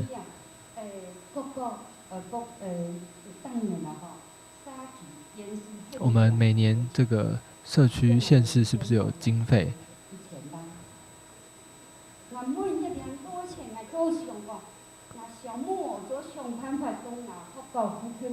那我就要想办法来在我的学校附近来做牌子，做一个客家语言的标语，请跟我说客家话，这样全客语的标语。那为什么我们有100-200万的经费，为什么不来做这样的事情呢？我希望客委会在这个运用经费的时候，是不是可以用1%来做这个地方的标语？因为我们幼稚园没有这么多的经费，地也不是我的，所以我没有办法随便去更改。那我没有权利在别人的土地上去做这样的事情，但是乡公所、县政府是可以做的，所以我拜托客委会，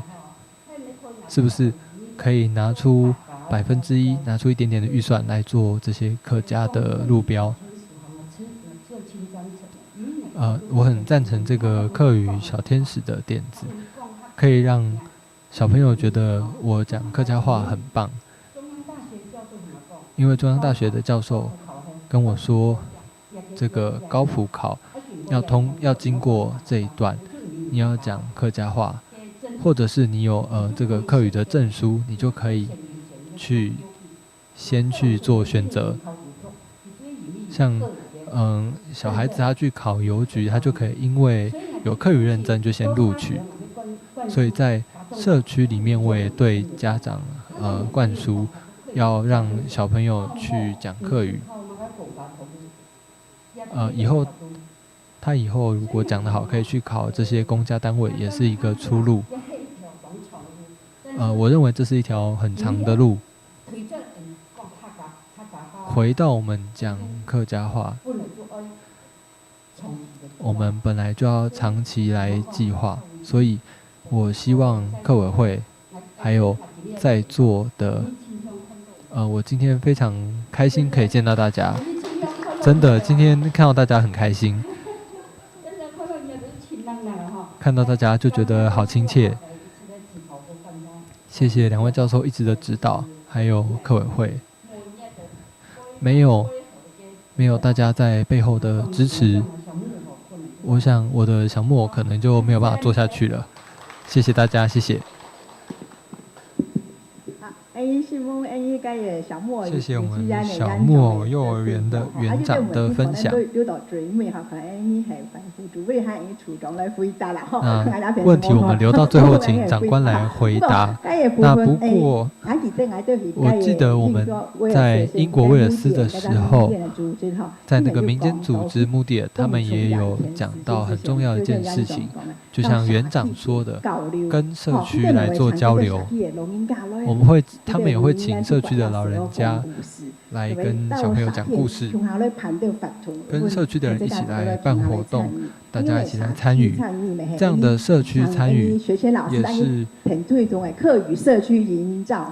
也是我们在推动的客语社区营造。接下来我们要邀请的是苗栗县中心国小附设幼儿园的园主任李彦珍主任来跟大家分享。客家人最热情的，对吗？因为我一站在这边，大家笑容看着我就非常开心。去到威尔斯，其实我有一件最期待的事情。我第一次分享的时候，我跟大家说过，我们去威尔斯有优美的风景，然后有很多动物，还有青草的香味。这是我坐在游览车上面，我坐整天的游览车，看到这一路上都是绿油油的景色，绿油油的草原，然后有牛羊，这样我心情很好。我就在用餐的时候，跟大家讨论分享的时候，我心里就有一个想法：语言附赠的精神，长官、教授还有老师交流分享很认真，客家文化永流传。这就是我们在第一个学校的时候用餐的时候，我们不是休息，我们还有做分享。所以我们去参观学校的时候，我最佩服的就是长官，因为很会问问题。2位教授真的都会问问题，还有我们的长官都会问很深入的问题，一定要把他们的宝藏都挖出来。还有我们的各位的团员老师，像北一女的老师也都很会讲，很会问很好的问题。我们学习的时候就要有这样子的态度。今天因为我是幼稚园的老师，我有做过沉浸式教学，也做过全客语，所以我针对幼儿园的部分来说，像我们看到第一个学校的时候，去到第一个学校就看到大家在门口等，我就看到有一个爸爸抱着小朋友，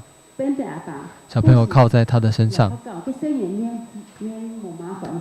那个小朋友看起来不太开心。那个老师老师一看到就非常的开心，老师手就伸出来了。我那时候心里在想说，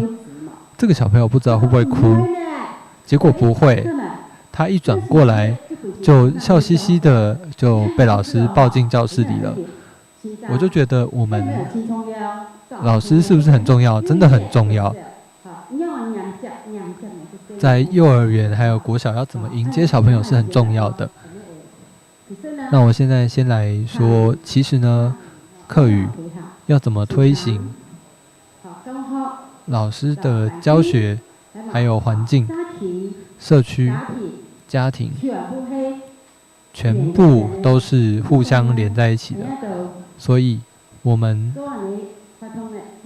做这样的活动，我们拿威尔斯跟台湾比较，比较特别的，我来跟大家分享。威尔斯的小朋友，像幼幼班这些小孩，他们进去之后，他们不用脱鞋子，他们都穿着鞋子，然后有一个大的沙发，他们就躺在上面玩。像我们是一进去就要脱鞋子，我们怕会弄脏，这是一个不一样的。那像我们苗栗的凯旋，他有提到说，灯光，我们进去看到他的日光灯没有开，他就用很温馨的圣诞灯，这跟我们是不一样的地方。再来教学的部分其实差不多。再来就是语言景观是台湾比较少的，还有社区融合，还有对家长的部分。家长这一块我们没有看到，所以我不知道。不过他说他们的社区的做法跟我们很类似，所以我觉得这一次让我收获很多，是我回来之后，因为我113年8月1日我退休了，我从教职退休，不过我认为我有一个责任，就是把课语传下去，所以我去4个学校帮忙做本土还有沉浸式的教学。现在给我的感觉最深的就是，我觉得本土语言，我如果去到一个本土语言的学校，进去的时候小朋友都不会讲客家话。我进去的时候，会有人说：“老师，你的课程让我看一下。”那可能我带起来比较辛苦，我要用全客语讲，小朋友可能听不懂。这个可能是我们目前在本土语言的学校，我们要有一些想法。我去到一间私立学校那边的小朋友就很会讲客家话。真的讲得很好，这个差别就很大。如果在公立学校，就比较没有这样的情况。还有一个我最担心的是，以我们中兴国校来看，我们的幼儿园今年是第3年的全课语。我最担心的就是幼儿园很会讲客家话，跟你对话的时候都很会讲。像是陈仁夫教授去到学校，小朋友都会跟他用客语对话，但是毕业上小学1年级之后，是不是有接下去，这就是一个问题。所以我的分享到这边，小的时候学客家话，他可以把客家话放在生活用语里面，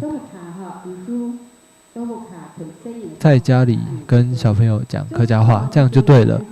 讲就对了。谢谢大家。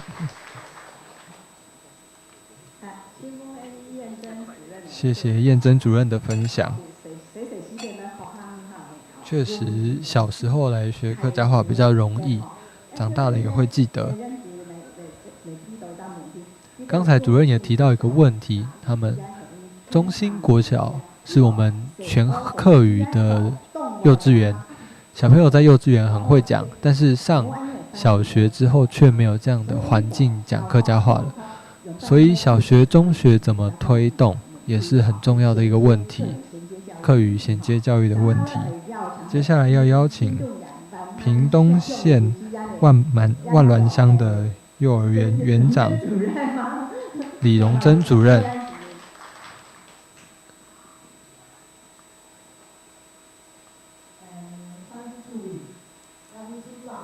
范副主委，还有2位处长，还有2位教授，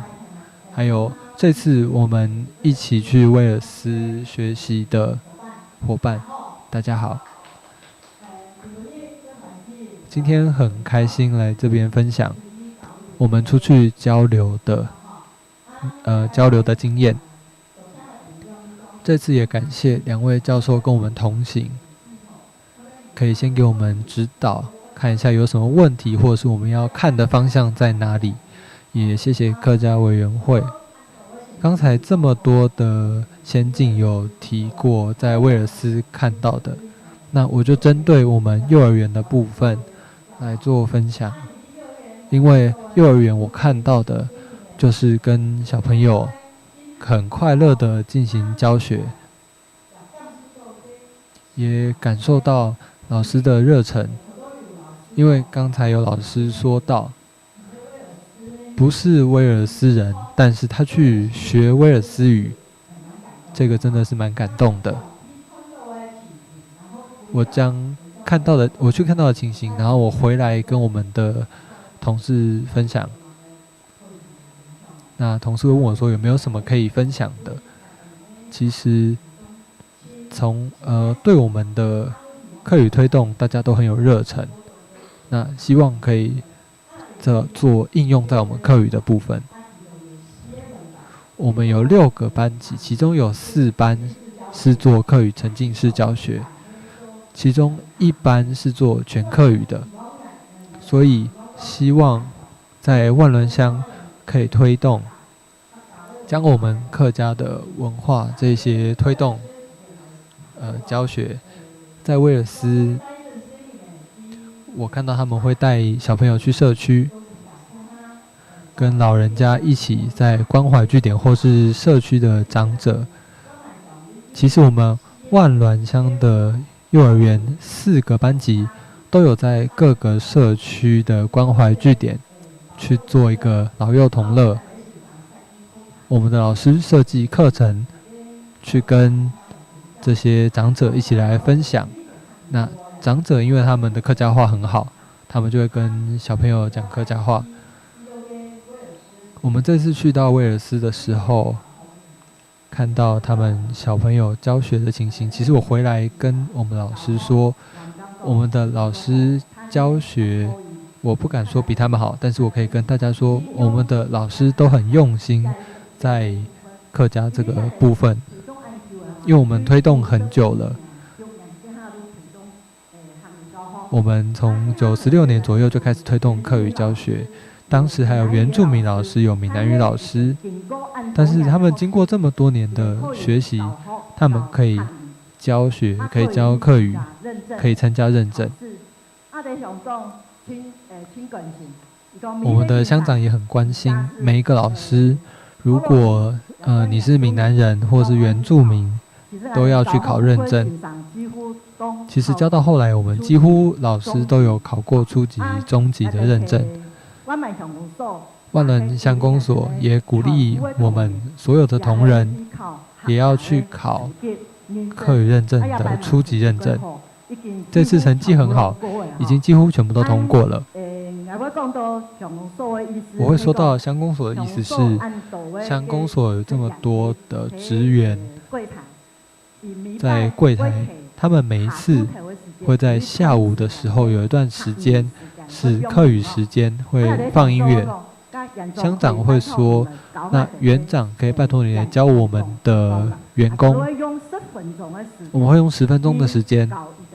去教他们，教一些平常的客语。所以我们从这方面来推动也是非常有心的。还有我们有4个办理客语沉浸式教学的班级，不论是客家委员会或者是屏东的客家事务处，还有六堆客家文化园区，还有社区，都会请我们的小朋友去演出，去同乐。所以我也希望我们的小朋友在可以多元的学习，可以让小朋友认识更多客家文化，要怎么去推动，怎么去学习这个部分。客家幼儿园做得很好，但是我们这么多年看国小，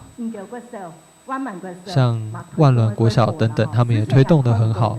之前我看不到国小推动的部分，但是这么多年下来，我看到他们的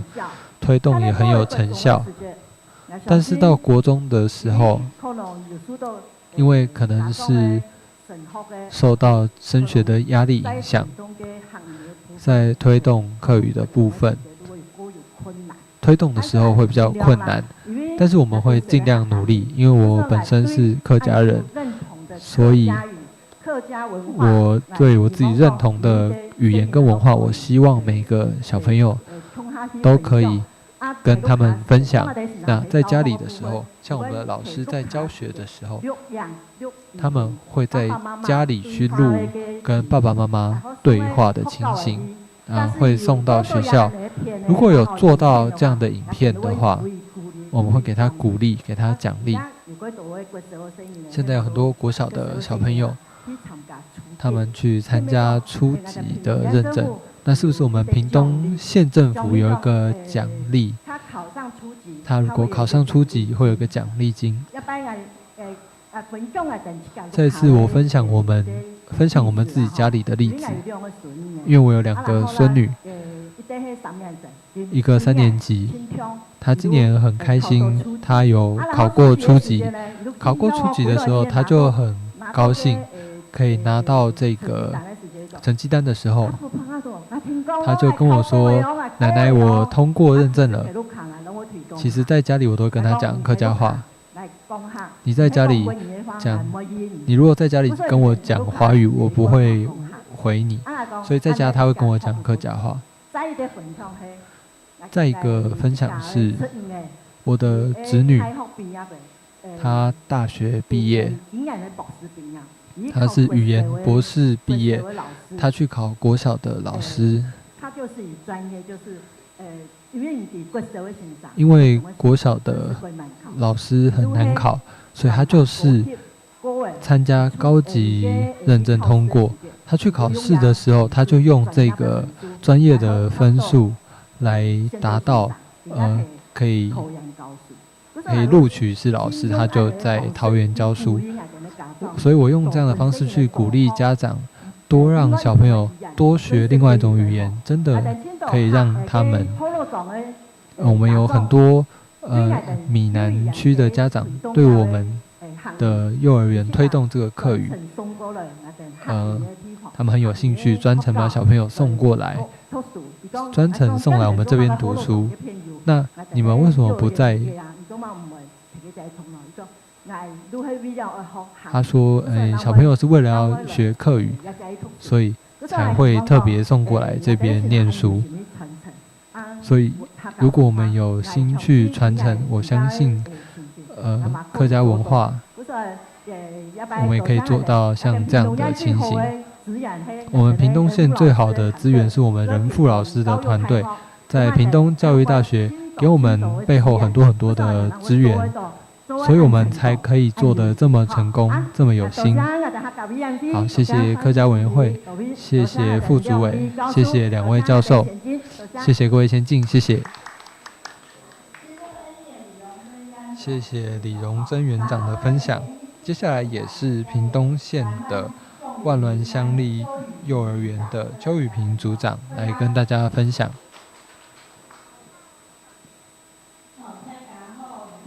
大家好，各位长官，还有各位教授，还有客语推动的先进，大家好，我是万峦乡立幼儿园的行政组长邱雨萍。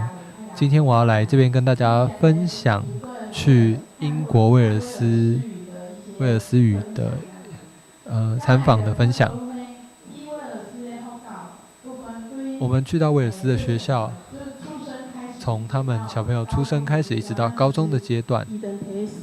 其实他们在师资上面，老师第一个条件都是要学会威尔斯语，这是他们第一个门槛。这是他们第一个门槛。就是因为我们的学校是在客庄佩哈嘎中，因为我们的学校在客家庄，因为在客家庄里面，刚才园长有说，我们有4个分班是在客家庄。很大的推广就是说，我们有一个很大的推广，就是不管我们的老师是闽南人还是原住民，我们都会不断的积极推动他们去考客语认证。所以在我们园内呢，我们在客庄的老师有25位，我们有达标，只剩下3个。目前只剩3个老师还需要努力通过初级认证。这一部分呢，我们园长跟我们的这个部分，我们的园长跟老师都很积极的推广。我有看到的就是我们这么多间的学校，那我们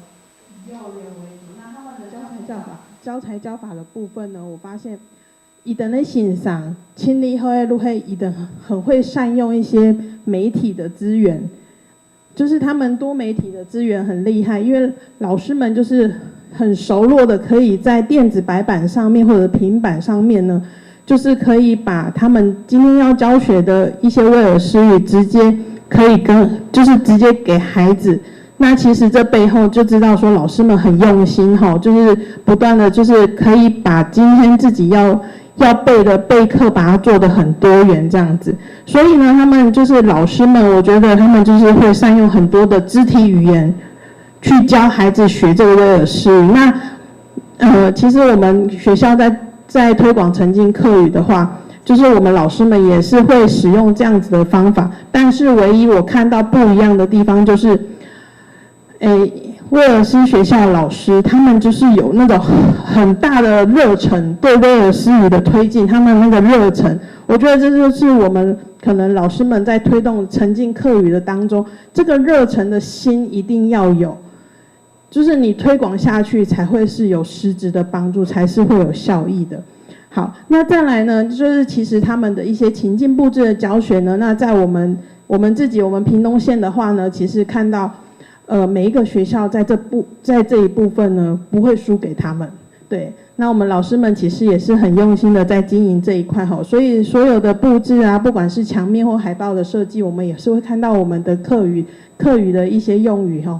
好，那接下来呢，再来就是很感谢客委会可以规划这一趟参访的活动，让我们看到。就是威尔斯语的教学的一些巧思，还有他们对语言教学的态度。那其实真的就是值得让我们好好的反思的。那再来就是威尔斯语它的教材的部分呢，他们是跟县政府他们有互相就是很容易取得教材。那像我们，因为我之前也是现场的老师，那其实在我们在推动客语沉浸这一块的时候，我们有发现，当我们在备课的时候，想要取用一些教材，确实会有一些不容易的地方。因为比如说我们看到，比如说有北部的或中部的一些教材资源很丰富，我们想要取用，可是就会它就会出现说这个是绝版品或者是非卖品，就变成说我们在教学推动上面就是想取得，但是又取得不到。可能这个就是希望说，可能未来可不可以建置一个那种资源平台啊，让我们就是现场的教学的老师，他可以。透过这个平台，它可以取得很多客语相关的资源，就是全台性的，就是客语相关的资源。那我们其实，在屏东，我觉得最幸福的事情，就是我们有屏东大学的团队，那他们就是有研发很多的教材教具，可以供我们参考使用。那最近有新出的，就是有幼年龄的教材。那我们目前呢，我们也是让我们幼班的老师们在执行这一套幼班的教材。听说老师们觉得，其实小朋友的回应还不错，那家长其实反馈的还蛮喜欢的。对，那以上呢是我这一次的分享，谢谢大家。请问雨萍组长的分享哈，小下来系英语咪系偏动人慢慢向你就之间唔够分班的，该也5高分班的。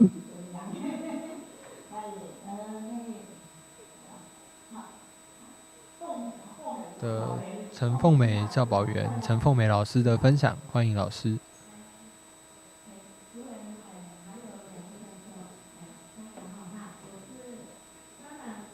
慢慢幼儿园5分班的陈凤敏。我是万峦幼儿园5分班的陈凤梅。首先非常感谢课委有这个机会可以让我去英国扩展视野，这个真的是一辈子都没有。这让我们真的我们这一趟去的让我们学到很多教学的技巧，而且让我们更认同那个课语传承的重要性。还有我要特别感谢一下我们万峦乡的乡长，还有我们万峦乡的幼儿园的园长，他们一直来就是非常非常重视那个母语的传承，真的，他们而且非常积极的推动每一个有关客语的有关客语的一些客语活动还有计划。所以我们这次去威尔斯参访的时候，在威尔斯语学校他们的教学真的很活泼生动，因为我相信大家都有同感他们让孩子在没有压力下去学习，完全没有压力，他们就会感觉上很快乐的样子。课堂上那个老师全程都是用威尔斯语，用威尔斯语去跟教学，而且跟他们互动。即使他们那有1-2个孩子，他们用英文在回答的时候，那老师也是非常有技巧的把它转换成那个威尔斯语。所以整个教学中让我真的是受益良多。其实我们都知道，我们的客语就如同我们威尔斯语已经面临严重的断层危机了，而且很多那个客家的子弟都可以感觉上，我们讲的客语的几率真的是一次比一次的少，无论在家庭或是工作上，真的是面临到很严重的那个流失问题。所以我们是觉得我们客家，我身为客家人，就是要一起去防止这个客语的流失。其实我们政府就如同那个威尔斯语的复振的模式，他们也有提出很多有效的方法，譬如他们有广泛的培训那个师资，就像我们的陪伴员，还有那个新传师，还有他们会举办那个各种那个客语的竞赛活动。就像我们这次刚刚结束的客语译文竞赛，跟大家分享一下，我们万峦乡立幼儿园这次的口说还有戏剧得到总冠军双重。谢谢大家，都是我们园长的，还有我们乡长的带领还有，其实客委会那边也推动了很多那个多元的客语言认证，就像我们每年都有办的那个幼客语闯通关，还有那个就像我们园长说的，那个乡公所的每一个职员通通要经过那个考那个认证，还有我知道那个国小的也几乎都是鼓励他们去考那个认证，还有他们我知道还有目前我们学校都会和社区去做结合。其实那个长者他们全身都是一个宝，他们真的那个宝，我们就带着孩子去跟他们玩让他们去从他们身上去学到他们的文化。就像我们这次我们有做那个酱菜，我们就请那个长者去教我们怎么做。其实那个就是一些客家的文化。OK， 好。其实这些会委会提出那么多的那个政策，其实都是要提高大家讲那个客语的那个几率。好，我们大家都是我们这里都身为客家人，一个民族的语言能永久的传承和保存，是在于对自己的语言和文化的认同。好，我们身为客家人，一定要把我们客家的精神和客家文化传下去，让全世界的人都听得到我们的美妙的客家语和客家文化。谢谢。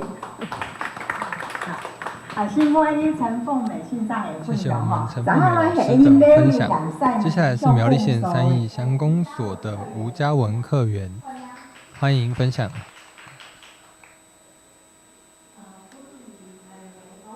副主委还有2位教授，还有曾专委，大家好。非常开心这次有机会到威尔斯参访，我简单来讲一下我的心得。一开始呢，我们去到学校，有校长带着他们的老师，还有我们有跟他们做交流，我就有想到他们的政府人员可以讲威尔斯语，那我们也会推动我们的公家机关人员讲客语。那我就想到以前大概是106、107年的时候，要考客语认证的时候还没有想这么多。不过我这次看下来，就会看到会讲客家话是非常重要的事情，让我觉得非常震撼，也是推动客语非常有效的政策。接下来第2点看到是学校的部分，应该是在中学的地方那边的学生，我看到他们上课的内容有选择题，还有文法题等等，看起来很困难的题目。不过他们的老师跟同学上课的时候也不会很严肃，是很轻松快乐的学习，不会因为学生题目答错，那老师就会说你答错了，他并不会这样子。那老师也是会用一个鼓励的方式来去做教学。接下来是我看到的是威尔斯国家图书馆，他们有一个镇馆之宝，他们是用威尔斯语写的圣经。他们的馆员把这个圣经拿出来的时候，他会放在一个看起来像坐垫的东西上面，那会戴着手套慢慢翻阅，那让我感受到这个真的是威尔斯语的一个宝藏。那我不知道我们客家人会不会未来也会有这样属于客家珍贵的文物。那我的分享到这边，谢谢。谢谢嘉文的分享。接下来是新北市政府客家事务局的郭科员的分享，欢迎。大家好。真的很高兴，就是说可以跟大家好分享我们去威尔斯跟这么多伙伴在一起那种心路历程怎么样借由国际的一个移动然后让我们真的是在地可以行动而且生根那原则上自从威尔斯回来之后，我一直在思考说那我们的那个客语通习语接下来还要怎么样呢？还可以长怎么样的模样呢？那其实说真的，就如同今天，我们就是在这样的一个你看，这么类似日式的那个书店，你看，我们就可以听到刻画的声音，所以原则上，以后我们是不是我们所有一个活动，我们是不是可以在一个公众的场合去呈现？这样也是一种，老师是不是也是一种软性的语言景观，对不对？对，所以变成说，像我们新北市政府捷运那都不用说，一定是有客家话。我们现在连公车，每辆公车都有客家话，所以变成说，你看，我们可以从日常生活中很多的地方都可以去学客语那我们新北市政府自从针对这样客语的推动，我们也刚刚也赖给大家新北的客家5433因为为什么我会想要赖？因为刚刚听到有些人在推动客语，他可能会有一些窒碍难行的地方，或在家庭怎么无法推动，或有些一些挫折哈。那自从在网络上有跟大家分享我们的那个财宝桌游的一个部分哈，那可以透过 LINE 哈无远佛去跟大家学习。那当然有形的哈，那当然就是说还是要体面的跟我们的子女们啊，或者说我们的同学啊，或者说我们的学生们不断讲。客语真的是要每天去练习哦，所以我们为什么5433？刚刚大家有看到哈，五大腔调哈，基本上还有南实线啊，可是因为就是四海大平安的部分哈，四就是那个听说读写好，对，那我们你看刚刚讲的捷运那个听对不对哈？那读哈就是老师讲的硬体的那种景观对不对哈？可以看到客家话哈，好，然后再3，每周。说3遍哈，然后每次说3遍的时候，要讲每次要讲30分钟，这就是我们新北5433的政策哈。然后我们同事就分享说，是不是要把5433就跟那个卫福部的那个533还是333一样，对不对？变成一种健康的运动，你看。说客家话也可以很健康，身心健康，对不对？是不是说了之后，心里很开心，那种身心灵的健康也很棒，对。所以怎么样把客语融入我们的生活，大家都要靠我们的智慧哈。那我也很开心哈，我们推出财宝桌游的时候，已经有人去买了哈。对，因为原则上我们目前是针对我们的客语家庭哈，有放送啊，有发送哈。那明年的部分我们会做一些社区的推广哈。那也欢迎大家可以在 LINE 的一个部分哈，去扫我们官方我们新北市政府客家局的官方网站哈，那个你就搜寻财宝哈，那它就可以有这样的一个部分，至少你们可以有一半哈，虽然没有实体哈，就可以透过 LINE 无远佛界的把客语传下去哦，就如同我跟我们的老师分享的时候，我们老师说希望未来。外星人也能听到客语哦，大家可以 Google 一下哦，航海家金唱片哈，那就是从地球发送到宇宙的一个声音跟音乐哈，客语好像还没有，所以我们可以努力哦。好，以上谢谢安子 C。希望呢前下科员的分享稍後咧係基本啲嚟壓咗最尾一屆咧分享嘅係呢推重視台面國小嘅線上，係呢教育部中央輔導團也是我們教育部中央輔導團的諮詢委員劉蒙潭老師。中央客委會范作門，范副主委、孙处长，还有科员以及2位教授，大家好，我是刘蒙潭，我讲的是大埔腔。首先要感谢今年中央客委会有这样的计划。第二要感谢的是张学谦教授还有陈仁富教授，来对我们做这个专业的真能，还有感谢我们的工作团队。在事前事后整个完整的规划，还有感谢英国的幼儿园、国小、国中、高中以及非营利组织 URDD 等等，同意我们进去参访，因为我们去那边参观，我觉得他们同意让我们进去，我们非常的感谢。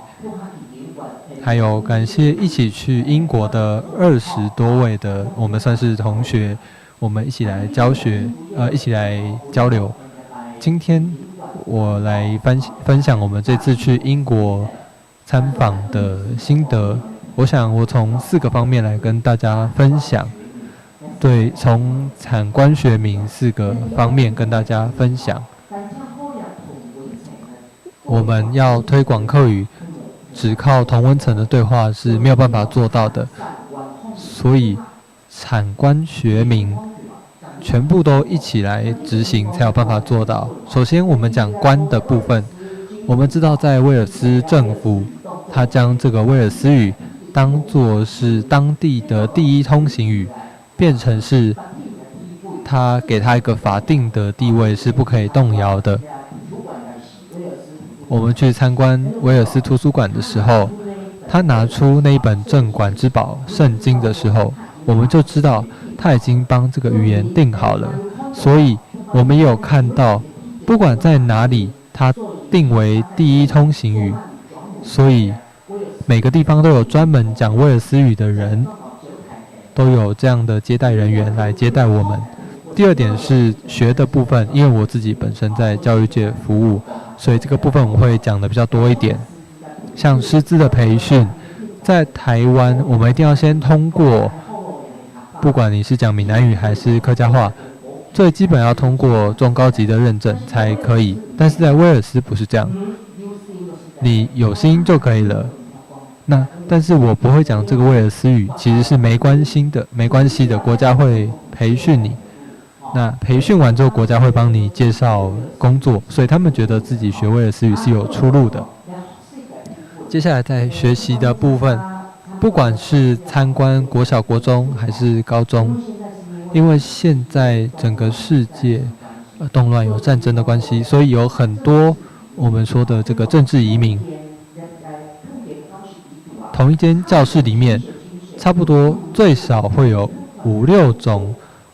不同种族的学生，他们会集中在同个班级。但是老师讲威尔斯语，那如果他不会讲怎么办？他没有关系，他可以用英文来解说。下课的时候，我会看到不同种族的学生会互相交流，尤其让我特别感动的是，他们针对环境的教育，不管是去到哪里，从上到下，甚至去到厕所，他们每个地方都有学生的学习轨迹。我想我们的台湾学生也可以做得到。接下来产业的部分，我们看到的是幼儿滴滴，他们其实扣除成本，他们每年还有700多万的利润，这个是英镑，可见不知道什么时候台湾可以做到一个客家度假村，不知道什么时候会有这样子的在民间的部分，我们可以鼓励小朋友，我们会鼓励小朋友一出生就学习威尔斯语。小朋友如果小学这个语言的话，对他的发展是很有帮助的。最后，我想借由这一次的文化交流，我希望我们看到人家达到3种光荣、3种荣耀。第一个是说会说自己的语言，听说读写；第二是我愿意来推动，愿意来传承；最后一点，最重要的是对自己心理的认同，对自己文化价值观的认同。所以最后我要说的是，越在地才可以越国际。因为外国人来台湾，他不是要看我们的金字塔和兰村，他要看的是我们台湾他们没有的东西。所以希望我们大家一起来努力，让我们的客语可以继续传承下去。谢谢大家。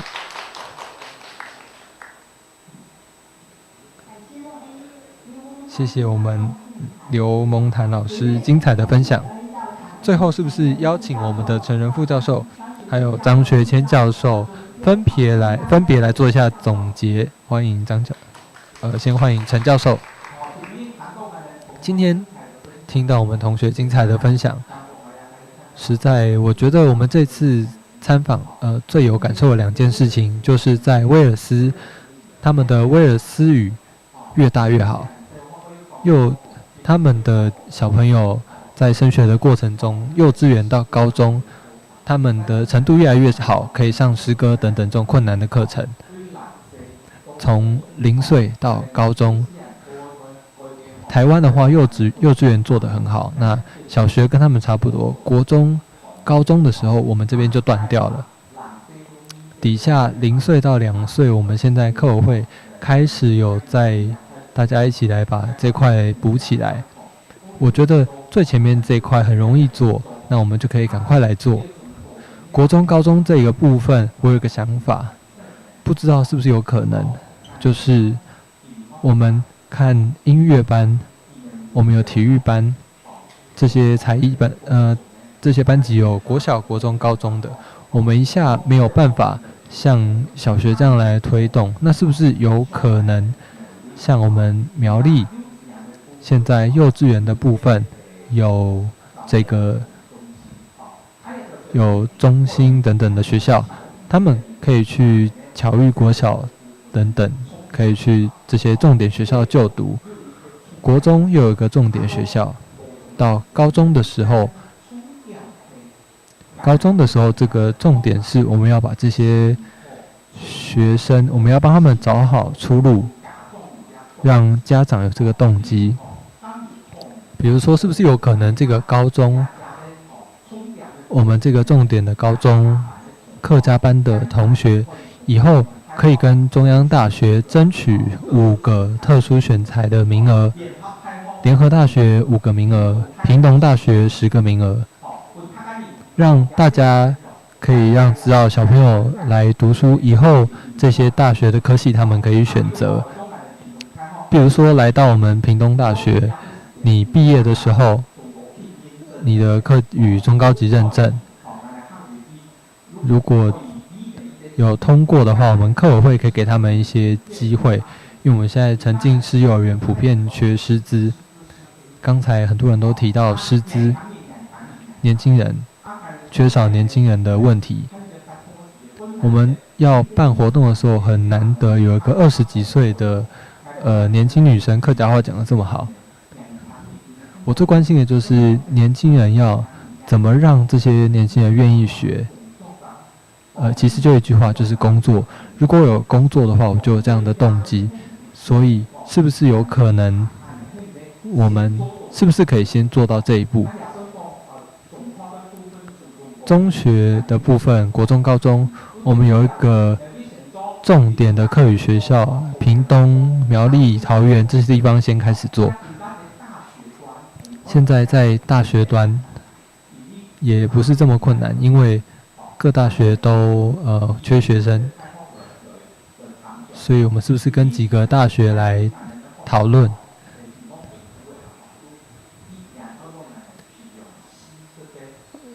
我们的学校1年要培训40个原住民老师，连续4年总共160位。如果有这样的机会的时候，这些人他们会非常的努力来学习。那当然，这个是各族群有自己的问题，因为我们看到威尔斯他们的希望是，像穆迪亚这一些都是年轻的20多岁的老师。有这么多的老师，他们威尔斯语都很流利，这就是我们希望的。所以，我希望我们共同来做，希望这个国中、高中的部分可以有什么样的形式，可以变成幼稚园到大学，可以有连续的这个学习，让愿意讲客家话的年轻人有这样的心，有这样的出路。这是我今天最大的感想。谢谢大家。接下来请张学谦教授分享。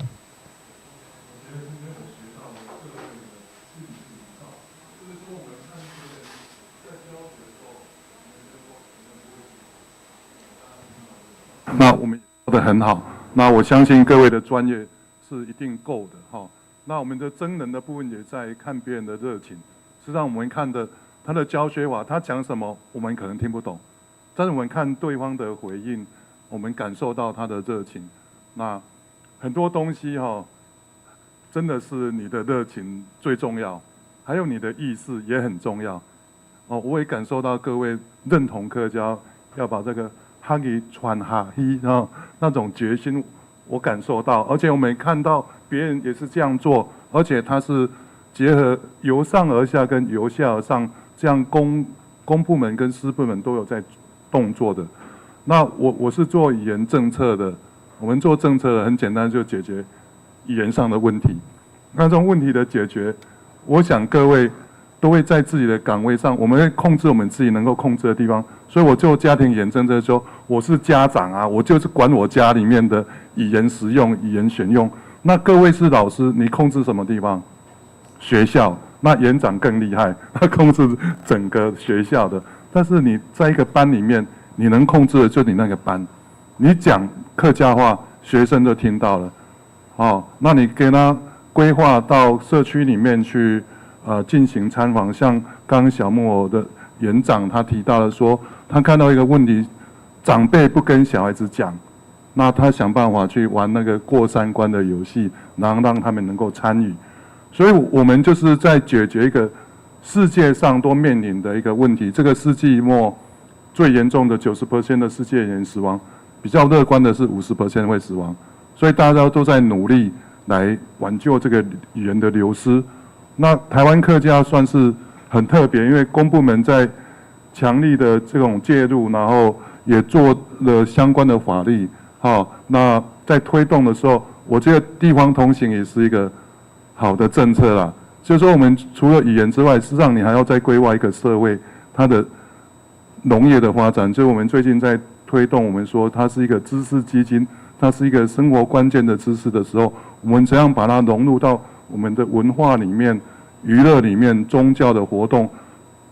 生意经济各种层面，在社区里面。所以威尔斯它是一个农业的一个国家，一个人有3头羊。所以我们事实上客家在很多地方也都是农业的区域。所以我觉得我们是在一个集中的地区是我们的最好的希望。你在一个集中的地区的话，你只要能够找到会讲的人。所以我们现在可以睡着了，各位要想办法，大家用它把它唤醒，因为那能力还在。我刚刚讲过，一开始就讲说，我们目前的状况比威尔斯好，人比他多，会讲客家话的也比会讲威尔斯语的还多，但是规划的部分，我们老实讲，我觉得输了。规划的部分是需要国家的政策，在法制上由上而下规定，然后他要提供相关的资源，那这个不简单，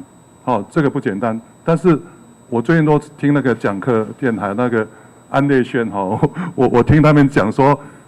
我们在以前抽烟没有人反对吗？飞机上也可以抽吗？国光号也可以抽吗？但为什么现在都不行了？形成共识的，那很多人在推动嘛，那个董事基金会啊他一直讲到最后，你觉得说这样抽烟不大对，我们要做到不讲客家话不大对，在我们教室里面，我们是客家庄，我们公务机关不讲也不大对，但是这里面需要慢慢的改进。那我们说到那个语言能力的提升，就是一个很好的一个方式。我到美容，我问他们，他就说每一个都去认证还有开班所以你要培养这个能力，那个机会也是需要我们刚刚讲说主动提供这件事情。那这些部分的话，再加上我们所谓的母语有没有用这件事情，事实上你看语言景观就知道了。我看过那个客家的语言使用，在客家庄的语言使用，哪些人在讲客家话？我觉得这些人就是证明客家话有用的地方，在各个场域，只要问题是年轻一辈不会讲，那他会变成没有用。这些人我们把它传承下去的时候，它就会变成有用。所以我们一个语言不会没有用，但是讲那个语言的人如果没有用的话，他的语言就会没有用。所以我觉得说这个部分我们可能各自可以，我觉得客家话的扩展是要再争取新的人，包括像我这个火罗朗我现在我在散步或是在开车的时候，我都听讲课的，所以我现在听比较没有什么问题，这不会讲而已了只是学了一个金木水火土那个 3 4 2我用英语把它背起来了好，那感谢各位。希望anh học cái âm xin sang này cái anh phương anh tổng kết ha. Rồi mới hay ở đây giao cho anh hát ca vi anh phải反复主委让anh走下最后邀请客委会范副主委来为我们做个总结。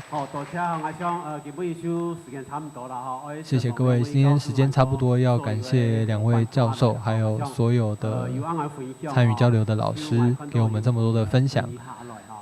我都有整理下来，作为我们未来继续努力的方向。我们再次感谢2位教授，还有各位老师。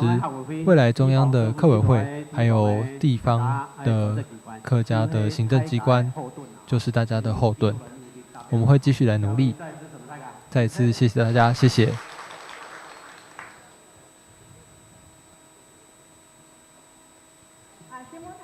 谢谢大家，今天的活动就到这边要结束了。我们的现场直播也要进入结尾，要做结束了。我们邀请大家一起站起来，到门口那边我们有个拍照区来做大合照，谢谢大家。